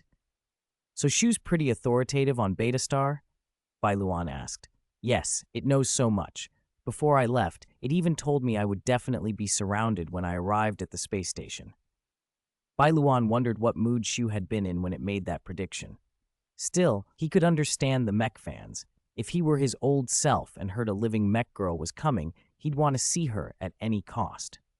Besides, 882's appearance had been personally designed by him and perfectly fit popular tastes. He was quietly proud of that. 882, do you have any ideas about what you want to do while you're here? He asked. 882 put its hands on its hips with an odd little pride. I haven't thought about it at all. Is that something to be proud of? 756 told me. 882 relayed its companion's advice earnestly. During vacation, you should clear your task queue and maintain this, empty-headed standby. Whatever you think of, you load and execute. It said this is called freedom. It paused, savoring the concept. I can't fully understand it, but this feeling of freedom is indeed quite nice. Bai Luan felt a twinge of envy. Ever since the geniuses had come to the space station, his study pressure had doubled. Who knew the pain of spending 2 months locked in the little black room just to understand one sentence from Ruan Mei, only to be stumped by the next? How nice it would be to clear his mind and think of nothing at all. No, he couldn't dump his stress onto 882, who had come to have fun. He shook off the negative thoughts and tried to think of something entertaining on the space station. Besides a bunch of odd artifacts, there wasn't much. Then his gaze drifted down 882's tall, ballet-like figure and settled on its graceful legs and steel-like knees. He could have it perform some kind of Russian tap for the Star Network audience. Aha! He'd got it. Since bringing Inspiration Shroom to Beta Star had helped the sapient machines there discover singing as entertainment, this time he'd have 882 unlock dancing. 882, are you interested in making videos? Making videos? Is it fun? 882 asked. It should be. Hold on a moment, 882. I'll upload some action modules for you. Lars slumped at his workstation, like a plant drained of water, his spirit seemingly evaporated from every pore, leaving behind only an empty shell labeled research staff. He had received another invitation to a training assessment. Reason told him to refuse. The trauma from the last assessment still hadn't healed. The scars of knowledge still ached in his brain. But this time, the reward was too tempting, like a sugar-coated cannonball striking the most vulnerable part of his heart. Those who passed would not only get promoted, but could also choose a unique item and gain priority research rights. That meant he might actually get to touch creations steeped in the mysteries of the universe. Even a glance could save him a decade of struggle. On top of that, it was self-selection. No more facing those baffling, absurd, and often infuriating oddities. Opportunity for advancement stood before him, while the leisure he enjoyed now, like a mirage, threatened to vanish. After 10 minutes of inner tug-of-war, Lars couldn't resist the bait called Future. With trembling fingers, he clicked Confirm Participation.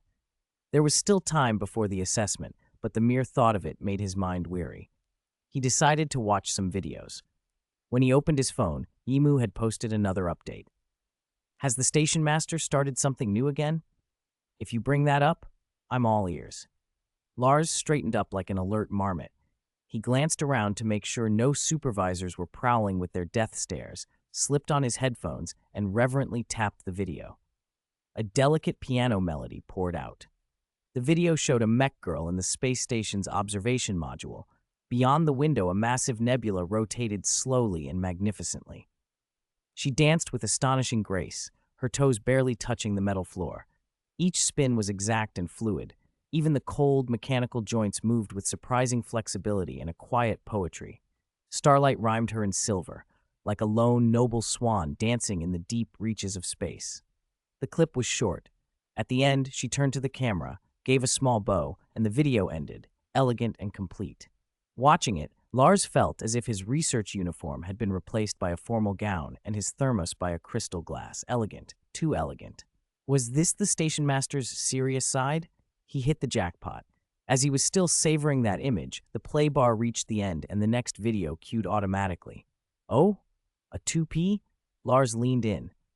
The mech girl held her final pose from the previous clip.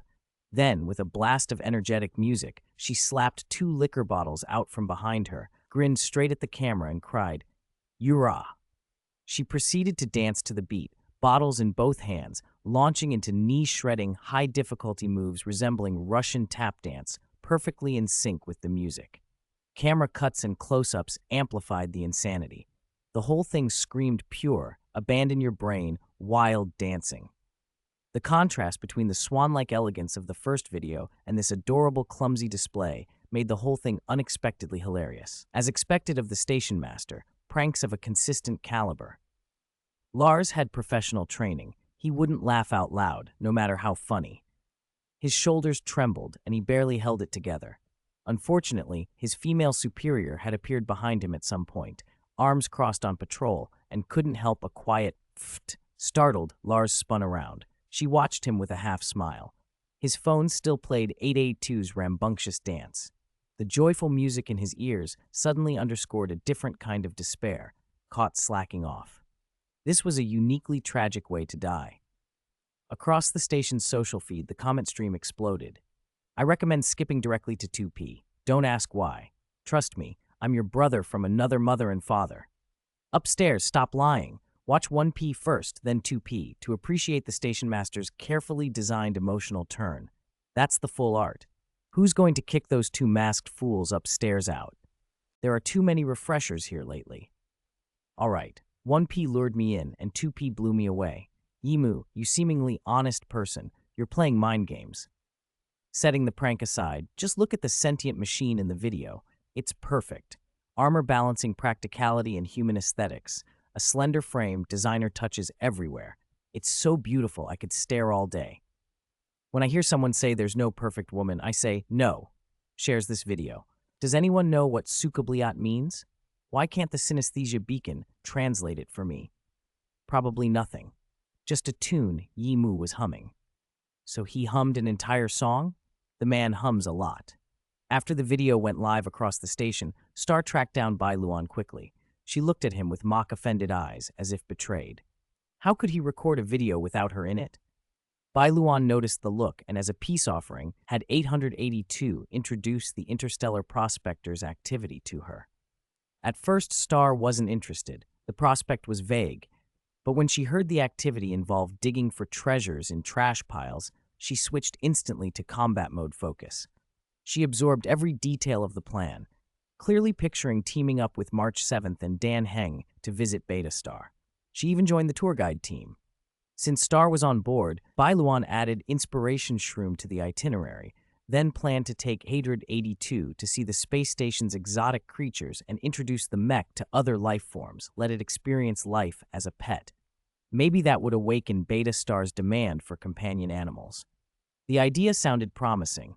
Reality, of course, had other plans. Just as Bai Luan was about to lead 882 to Inspiration Shroom, his phone buzzed. Heita was already on her way back and would soon dock at the space station. He had to leave the tour guide duty. Before he went, he handed the task to Star. "Uncle, you can trust me," Star declared, patting her chest in solemn vow.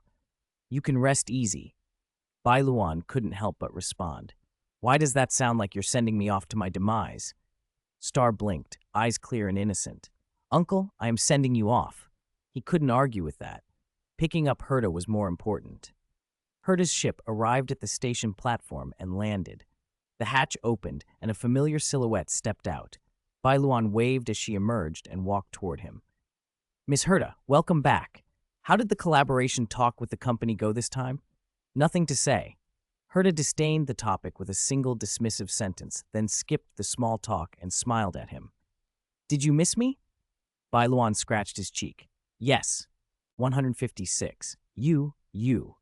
At first, Heita returning to the Heita space station had seemed like a relief. It gave Bai Luan a ready excuse whenever the three geniuses cornered him. "I'm helping Heita," and he could escape the conversation. For a while, that worked perfectly. But lately, things had started to go wrong. Bai Luan could feel it. The time the three geniuses spent together had increased. Even when they were all on the station, they used to come together only to work on the simulated universe. The rest of the time, they pursued their own research. That meant Bai Luan rarely had to face all three at once, and he could always claim he was on Heita's behalf to bow out. Now, though, they were meeting more often, chatting, collaborating, not just for the simulated universe. That was very, very bad. Three geniuses in one room branched off in a dozen directions at once. It was exhausting to manage. Worse, his old excuse no longer worked. "I need to do something for Miss Heita." Except Miss Heita was right there. And why had they started spending more time together? The answer was painfully simple. Him. Originally, the three geniuses' fields barely overlapped. The simulated universe was the only common interest. But since Bai Luan had shown up and started studying in the little black room to keep up with each of them, he'd learned enough to talk with any of the three. That made him another intersection point. Wherever Bai Luan was, the geniuses could gather. It didn't take him long to put two and two together. He'd been careful, deliberately giving some bad suggestions, even offering ambiguous, expensive-to-refute ideas, trying to tamp down their impression of him. Yet their evaluations kept climbing. In the past, the same level of performance scored him around an 8.0. Now, the settlement screen showed a 13.0. He felt like he was treading water, while everyone insisted he was improving rapidly. The little black room offered no comfort at first. He spent long sessions puzzling over the discrepancy, getting more and more frustrated. Then Heita, casually in passing, said one sentence that cleared everything up. "Geniuses aren't like ordinary people." For most people, experience comes from repeating mistakes. For a genius, making a mistake is indistinguishable from making progress. Once he understood that, everything fell into place. To a genius, error equals advancement. That meant whatever suggestions Bai Luan offered would raise their estimation of him one way or another. Correct suggestion, adopted, project advances, their evaluation of him rises. Incorrect suggestion, adopted, error occurs, they analyze the mistake, gain experience, project advances, their evaluation of him rises. Bai Luan actually laughed when he grasped it, half in relief, half in dismay. Of course, whether he made brilliant contributions or led them down expensive wrong turns, geniuses treated both as forward motion. So doing nothing at all would have been the easiest way to stay invisible. What had he been doing all this time? After the initial panic, he calmed down. It wasn't beyond salvage yet. If only he could build a time machine, travel back, and strangle the version of himself who'd been so eager to contribute. Problem solved. The absurd thought made him more resigned than anything. Voices filtered into his head, snatches of the genius's teasing. "That's so cool. I'm going to write this part of your raving into my thesis." "What are you showing your mentor?" Still able to retort. "Not crazy. I think I'm close." "That's so cool. I'm going to write that into my thesis too." Bai Luan smiled a helpless, bitter smile and took a long moment to accept things. They hadn't even started on the simulated universe DLC yet. If this was the workload before the real project began, he didn't dare imagine what came next. Life was not easy, he sighed. Herta watched him with curiosity. She rarely saw him so troubled. Bai Luan was normally so optimistic. What's wrong, my assistant? I don't usually see you sigh like this. Don't worry about me. I'm just a little tired. I need to rest. Oh, is that so? Then I'll help you recharge. She smiled and opened her arms. Bai Luan blinked. This is? Come on, give this genius a hug. She stepped forward, inviting. Bai Luan hesitated. Isn't hugging you directly a bit intense? I know, she said, but she moved closer anyway. This genius did it on purpose. Then, all right. Feeling awkward, he opened his arms and embraced her. It was his first time being so close to someone of the opposite sex. He turned his face aside, unable to look directly at her. Herta's hair brushed his hands as she leaned in. It was warm and calm, and he realized he relaxed as they held each other. After a few moments, though, it became too much. Bai Luan was the first to let go. Thank you, Miss Herta. With this hug, I think I'll... He stopped when he noticed she wasn't releasing her hold. Miss Herta? Herta flashed a mischievous smile and squeezed him tighter, pressing their faces close. Your heart is beating very fast, she teased by his ear. Bai Luan froze, speechless. Then he felt soft, playful touches as she rubbed her face against his. This time it's fine. Next time, don't turn your face away. She finally let him go and laughed at his flustered state. Then she poked his nose with a finger. You're only allowed to make that face for this genius in your life. Bai Luan's mind went blank, but habit took over. He nodded. I deceived them. I deceived them. Not long after Herta returned to the space station, she sensed something was off. She had only been away a short while, so why had Screwlum and Ruan Mei suddenly shown so much interest in her assistant? He'd been gone half a day, and both of them came asking where he had gone. When had her assistant become so popular? Well, better to call Bai Luan over to keep him nearby, then they wouldn't have to ask. Herta summoned Bai Luan, and the dynamic among the four geniuses immediately shifted. His workload spiked, but a trip into the little black room to recharge brightened his mood. No matter how tense things were, at least they hadn't discovered he was secretly making simulated universe DLCs. If their opinion of him rose, let it rise. Once it hit its peak, it couldn't go any higher. They'd leave the space station eventually. He only had to endure until then. As long as they didn't think he was obsessed with simulated universe development, he'd be fine. After a short period of unease, Bai Luan slipped back into his usual astonishing adaptability. As he adjusted, Herta grew unsettled. Her discomfort wasn't that Bai Luan had become good at social navigation. That was nothing new. What bothered her was that she used to spend most of her time with him, and now the other two geniuses were steadily increasing their time with him, subtly catching up. She felt her assistant was about to be poached. On top of that, when the three of them weren't together, there were things she could no longer do, and she missed the fun they used to have. Calling him over to stand guard had been hastier than she thought. Realizing this, Herta acted fast. While Bai Luan was summarizing the necessary conditions for the mechanical awakening of sapient machines with Screwlum, she walked up and grabbed his hand. I've thought of a great idea, she said. Come help me. She glanced at Screwlum and Ruan Mei. That's the situation. I'm taking him. Bai Luan was led away. Ruan Mei and Screwlum weren't surprised. He often interrupted academic discussions to run errands for Miss Herta, so they expected it. As Herta pulled him off, Bai Luan braced for something difficult. If Herta said she had a great idea, it had to imply something important, maybe even fiendishly hard. He prepared himself for a tough task. Instead, things went on like his usual assistant work, only Herta teased him an unusually large number of times. That shouldn't count as abnormal, right? Still, the lack of change left him guessing what Herta was up to. Why not ask her? He went into the little black room as usual and asked what she had in mind. The answer he got was the kind that made him laugh and groan at once. If you don't understand, go ask. The Herta inside the little black room clearly knew what her real-world self was thinking, but she refused to tell him directly, instead making him ask. She gave him a look full of anticipation, like she was waiting for a good show. Bai Luan came out of the little black room and asked, careful and curious, Miss Herta, didn't you say you had a great idea? "Oh," she said, "this genius lied to them." "Eh?" "This genius just wanted an excuse to follow her own desires and spend more time with you." No wonder she'd told him to ask in person. She knew she would say that. Damn it. He loved this woman so much. After that, Herta would occasionally pull Bai Luan away under the pretense of a big idea. Eventually, she stopped pretending entirely and just took him by the hand. Every time she freed him from tedious work, Bai Luan felt like he'd been rescued. In those moments, Herta seemed to glow. Who could understand that feeling of sudden salvation? For once, Bai Luan truly felt saved. Argenti, he thought, I have found my own aeon of beauty. Time passed, and Ruan Mei was the first genius to leave the space station. Her stay this time had been much longer than in Bai Luan's memory of the original plotline, thanks to the Mara-struck bullet he'd given her.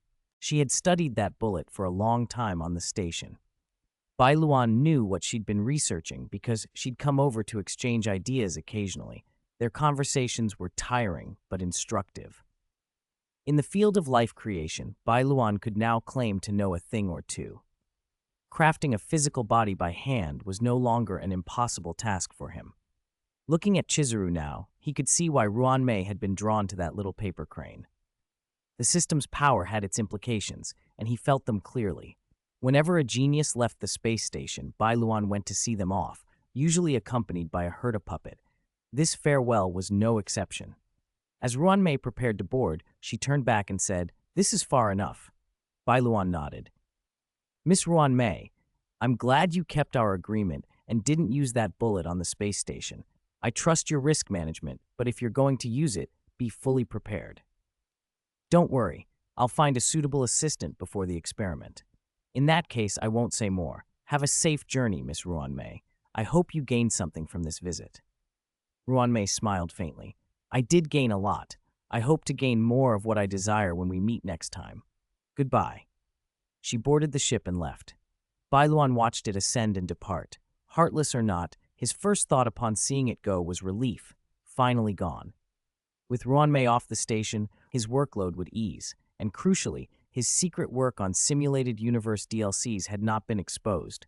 That proved his concealment had been perfect. He let out a long sigh of relief. Now he only had to wait for Screwlum to leave, and he would be free. The Herta puppet at his side suddenly spoke. "What were you talking about with her? I don't understand." Bai Luan turned to look at the little Herta avatar, arms crossed and staring up at him. He felt an inexplicable pressure settle on him. It took Bai Luan a surprising amount of effort to explain, step by step, his collaboration with Ruan Mei to Herta. He hadn't planned to go into so much detail, but Herta insisted, probing, asking about every stage. The puppet that represented her watched him with those unnervingly attentive eyes and made him lay out the whole process. He had expected the usual interruption halfway through. Her bored, dismissive, "Is that all? Just do what you think best?" And then she'd drift off. Instead, she listened, even prompting him with, "And then," when he paused. Her unusual patience startled him and warmed him a little. Compared to the old Herta who treated everything with indifferent detachment, this Herta seemed to single him out, to give him more attention. That was a good thing. The real Herta had been changing lately, moving closer in some ways to the being who inhabited the little black room. Herta was still Herta. Her choices were the same as always. Not long after Ruan Mei left, Screwlum prepared to depart the space station as well. As sovereign of Planet Screw, he had state matters piling up. His longer-than-planned stay had accrued a backlog that needed handling. On the platform, Screwlum's sleek ship waited, its metallic hull catching the station lights. "Good times are always fleeting," he said at the cabin door, a soft glow coming from his metallic face. "We must part for now." He turned his head toward Bai Luan. "Here, I wish to express my sincere gratitude to you, Bai Luan." Screwlum's voice carried its usual mechanical cadence. "Logic, our conversations were delightful mental tangos. Your insights cleared fog in my modules, optimized logic processes, provided crucial parameters for research, and yielded significant progress. Conclusion, this time spent with you on the space station shall become a warm, luminous memory in my long journey." "Oh no, no, I only pointed the way. You were the one who walked it." Bai Luan waved his hands, embarrassed by the praise. Please, Screwlum, he thought inwardly. Don't flatter me. He'd already regretted offering so many suggestions. He didn't need a reminder of his involvement. His silent wish seemed to work. Screwlum didn't expand on the topic. He gave an elegant bow, boarded his ship, and the vessel eased away from the platform. Bai Luan let out a long, relieved breath. To him, the scene felt like a dungeon-clearing screen. The nightmare SS difficulty dungeon with 3 geniuses assembled had finally ended. The difficulty score might remain high by his standards, and the workload might not have shrunk, but none of that mattered. The dungeon was over. Watching from afar through the Heita puppet, Heita herself felt a small surge of panic, an odd, prickling jealousy. If Bai Luan casually offered himself as an assistant, geniuses like Ruan Mei or Screwlum would snap him up without hesitation. Maybe next time she should have her main body show up when a genius was being sent off. Would he accept if they invited him? She had means to bring him back, but still, she suddenly wanted to know. Bai Luan. If you'd met them first instead of me, would you have become their assistant? Bai Luan thought for a beat, then answered honestly. No, if I'd met other geniuses first, I wouldn't be who I am now. If he'd met Screwlum before Heita, that polite machine would likely have offered humanitarian aid, arranged a place he could survive, and then gone his way. Organic life on mechanical planets was difficult. Opportunities might come later, but the unique learning environment of Heita's space station was rare. Without the little black room's company, those long, solitary hours of cultivation would have been much harder to bear, and his efficiency far lower. As for meeting Ruan Mei first, he'd probably have been dissected and studied. Thinking back, he said softly to the puppet, meeting you in this vast sea of stars, that was luck. The Heita puppet's lips curved. She stepped closer and looked up at him. The little plastic face, the glass eyes, seemed to shine. I used to avoid interfering with your choices because I didn't think it necessary, she said slowly. But now, you are not allowed to be anyone else's assistant. Bai Luan lowered his head slightly at the rare expression on the puppet's face and couldn't help smiling. What kind of smile is that? The puppet frowned, as if put out. He suppressed the grin and then gave in to it completely. Nothing. I just think Miss Heita's childhood look is really cute. Is that so? The puppet swept a hand back through its hair with an affectation of grace. This little puppet reproduces only about 70% of the genius's childhood appearance. She regarded her overly pleased assistant with a glint of mischief in her amethyst eyes. But it's enough to handle you. Bai Luan shrugged. Her teasing had no actual power over him. If anything, it made him more fond. Everyone on the space station knew Heita had a soft spot for him.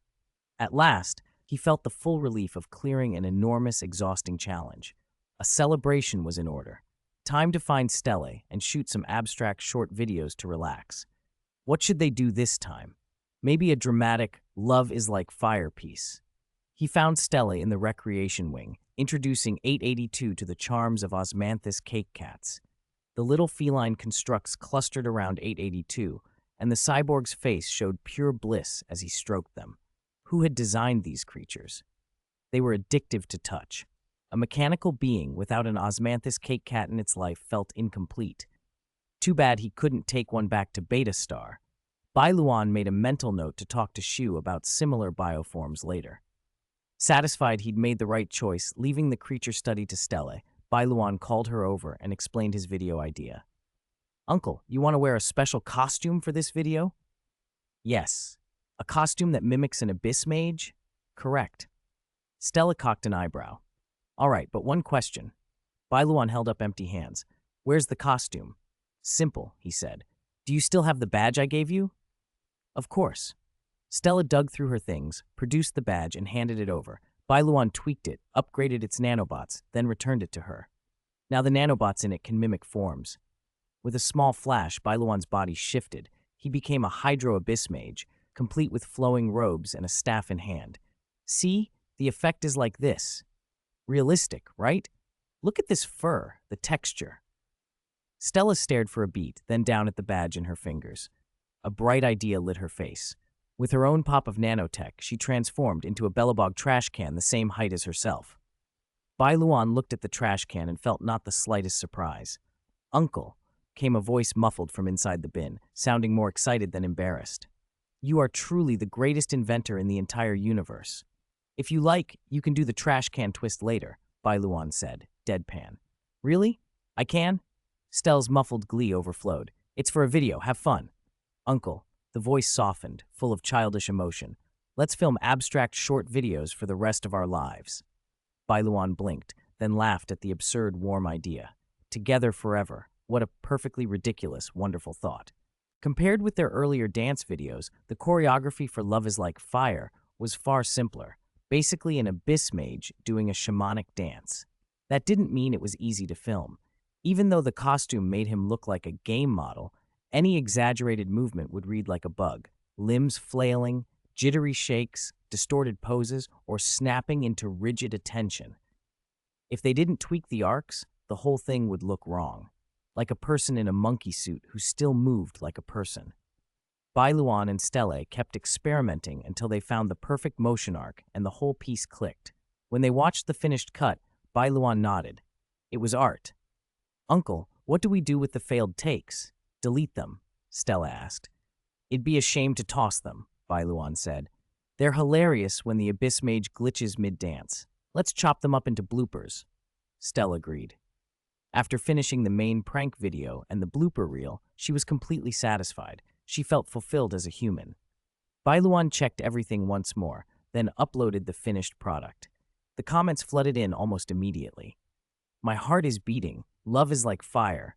You are smiling. I am the crazy one. Love is like fire, will warm the heart. I see the flames of love flickering. Thinking of Yimu and the nameless stuck inside those costumes just makes me laugh. What are they even doing in there? Whenever Yimu runs out of ideas, he pulls out gems like the dancing trash can. Where else in the universe can you see a dancing trash can? Hand, swipe, brain. Wait, I haven't heard that line yet. I knew what to expect, but I can't stop replaying it. This is addictive. Reported, reported. Brothers, I reported the one above. Did I do right? Absolutely. This can't be seen by just me. After Love is Like Fire was done, the abstract short video series went on hold, not because of Bai Luan, but because Stelle was leaving the space station. She'd heard from 882 about the interstellar gold rush project on Beta Star and was eager to try it. She wanted company, so she planned to meet March 7th and Dan Heng there and go with 882. Booking a spaceship would waste time. Bai Luan stopped them as they were about to buy tickets. Don't book anything, he said. The Anywhere door has fixed coordinates for Beta Star. I can open it and send you directly, saves a lot of time. Stella cheered. Yay, long live Uncle. 882 brightened, remembering the pink wooden door. The little magic door that takes you to where you want to go the moment you open it? Exactly. Bai Luan produced the Anywhere door beside him. Open it, and you're there. Before Bai Luan could finish explaining that he needed to set the destination, 882 grabbed the doorknob and swung it open. Bai Luan hadn't had a chance to lock the door to Beta Star.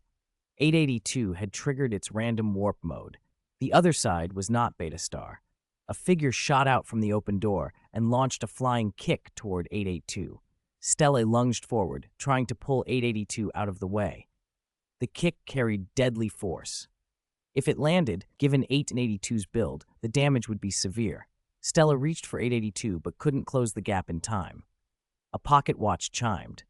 Time stopped. The world froze like a paused recording.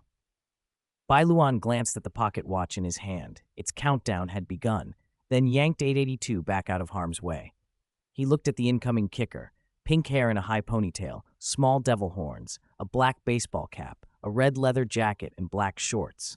Streetwise and fierce.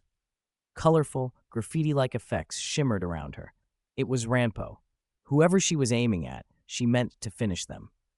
Anyone who deserved a Galaxy Ranger's flying kick probably wasn't a good person. Bai Luan scanned beyond Ranpo. The other side of the Anywhere door looked like a busy street with vehicles. If a passing car hit the door or someone else got caught in the blast, it would be a disaster. Bai Luan pushed the Anywhere door down, taking advantage of the fall to close the portal's immediate danger. Then, deciding to meet this moment rather than erase it, he activated his nanorobot's full armor mode and deployed a force field in front of Ranpo. If the space station couldn't take that blow, he would absorb it. The watch's second hand completed a rotation and time resumed. Stella saw only a flash, 882 thrown into her arms, the anywhere door tumbling backward, and the spot where 882 had stood occupied by Bai Luan in a gleaming mecha suit.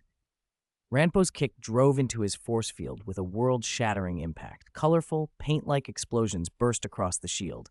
Stella jammed a spear of flames into the deck, preservation surging out to protect herself and 882. Bai Luan felt the full force slam into his arm. His feet scraped across the floor, leaving twin streaks of fire as his body skidded backward under the impact.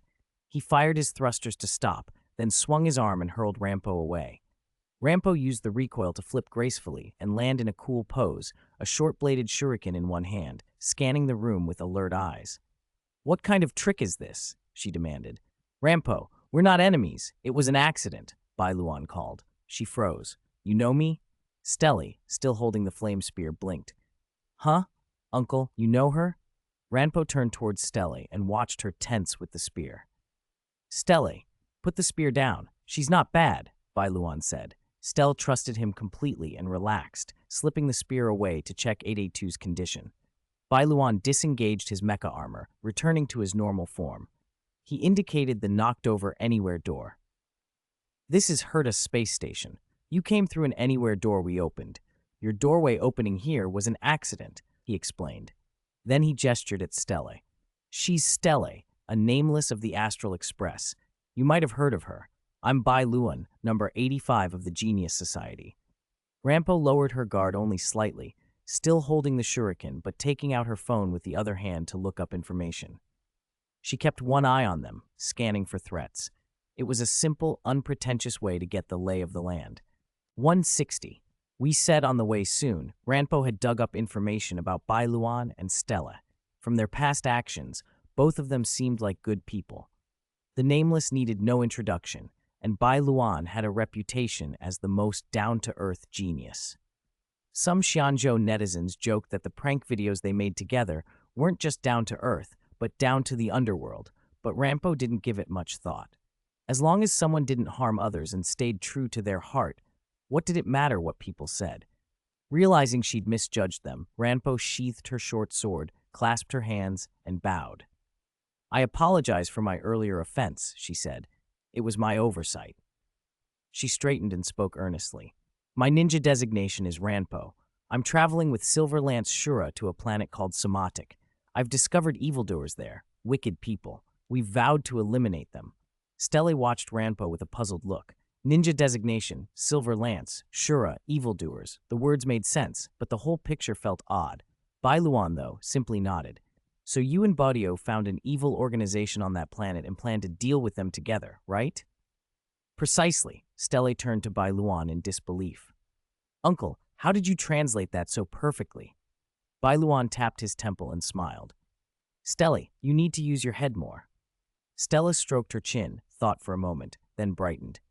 "Oh, I get it. It's Uncle's prophecy working again, isn't it?" "Exactly." Bai Luan looked pleased, a teachable pupil indeed. Then Stella found a gap. "Then why didn't you foresee the anywhere door malfunctioning?" Bai Luan froze and revised his opinion, an unteachable pupil too. "Child, I've told you before, prophecy isn't omnipotent. I only see fragments sometimes. They are meaningless alone. Only when needed do those images make sense." Stella pondered that, her little brain working at super speed, and concluded, not important. She gave up thinking and instantly felt better. Ranpo, who had been listening to their exchange, stepped forward, eyes bright. "Can Your Excellency foresee the future?" "Something like that." "Then may I ask for your help in dealing with these evildoers? To be frank, this group is really skilled at hiding. Silver Lance Shura and I have been investigating for over half a month and only just found a clue. I was chasing a fleeing suspect just now, but..." She glanced at the anywhere door lying on the ground and left the rest unsaid. The door had interrupted her pursuit. 882 stepped forward and bowed deeply to Ranpo. "I'm very sorry. If I'd been less impatient, you wouldn't have lost them." "It's fine. You didn't do it on purpose." Ranpo studied 882 a moment and smiled faintly. "For days I've only seen mechanical minions controlled by evildoers. Seeing a clear-minded sentient machine like you is reassuring. Bai Luan caught the implication and asked, "Are you saying that organization uses a large number of robots to commit their crimes?" "Yes, but they're just puppets controlled by people, not sentient machines like this young lady." "I don't know exactly what happened, but it probably relates to when I opened the door," 882 said, then stepped forward. "I know my abilities are limited, but if there's anything I can do to help, please let me join." Stelly scratched her head. 882, aren't you supposed to be going home? Do you have enough vacation time? 882's eyes flashed with data. She considered and came up with a solution. Shura said in this situation I can request leave. If I explain it now, it should be fine, but I've never requested leave before. How do I do it? I'll teach you. To request leave, you first need to. While Stelly and 882 argued through the steps of a leave request, Bai Luan asked Ranpo about the organization's specific crimes. Ranpo told them everything she'd uncovered: brain implant chips, mind control, and brainwashing, turning beloved officials into enforcers, kidnapping innocent people for human experiments, and dumping mutilated bodies, capturing family members of investigators, transforming them into weapons, forcing them to attack their own police stations to slaughter colleagues and maim survivors, human trafficking, organ trade, peddling addictive drugs. Bai Luan's face went pale with anger. "Some people are just asking for death," he snapped. The Anywhere door had one remaining fixed-point teleportation left. It could return to its original location. Stelly would have to take an interstellar liner to Beta Star. Ranpo's phone chimed. She checked the message and nodded to Bai Luan. He used the moment to arrange Stell's trip. "Sorry, Stell. Uncle can't see you off this time. The Anywhere door needs to be used elsewhere." "It's fine. I was planning to fly anyway. Uncle will pay for your ticket. Put my trip aside. Does Ranpo need my help?" Bai Luan looked at Stella. Ranpo had been busy explaining the situation, so she hadn't heard the full list of crimes. Otherwise, given her personality, she'd probably drop everything to help. Stell was supposed to be on Beta Star for leisure. He didn't want to drag her into trouble. "No need. Dan Heng and March 7 are waiting for you on Beta Star. Don't break your promise. Uncle has things under control. Go have fun." "Okay, then I'm relieved." Bai Luan booked Stella's flight quickly. Because he was a valued customer, the ship arrived at the space station platform in under 10 minutes. Stell grabbed her suitcase and hurried off. Bai Luan called after her. "Don't rush. If you miss it, have them wait." "Got it, Uncle," she replied. Stell went on to Beta Star.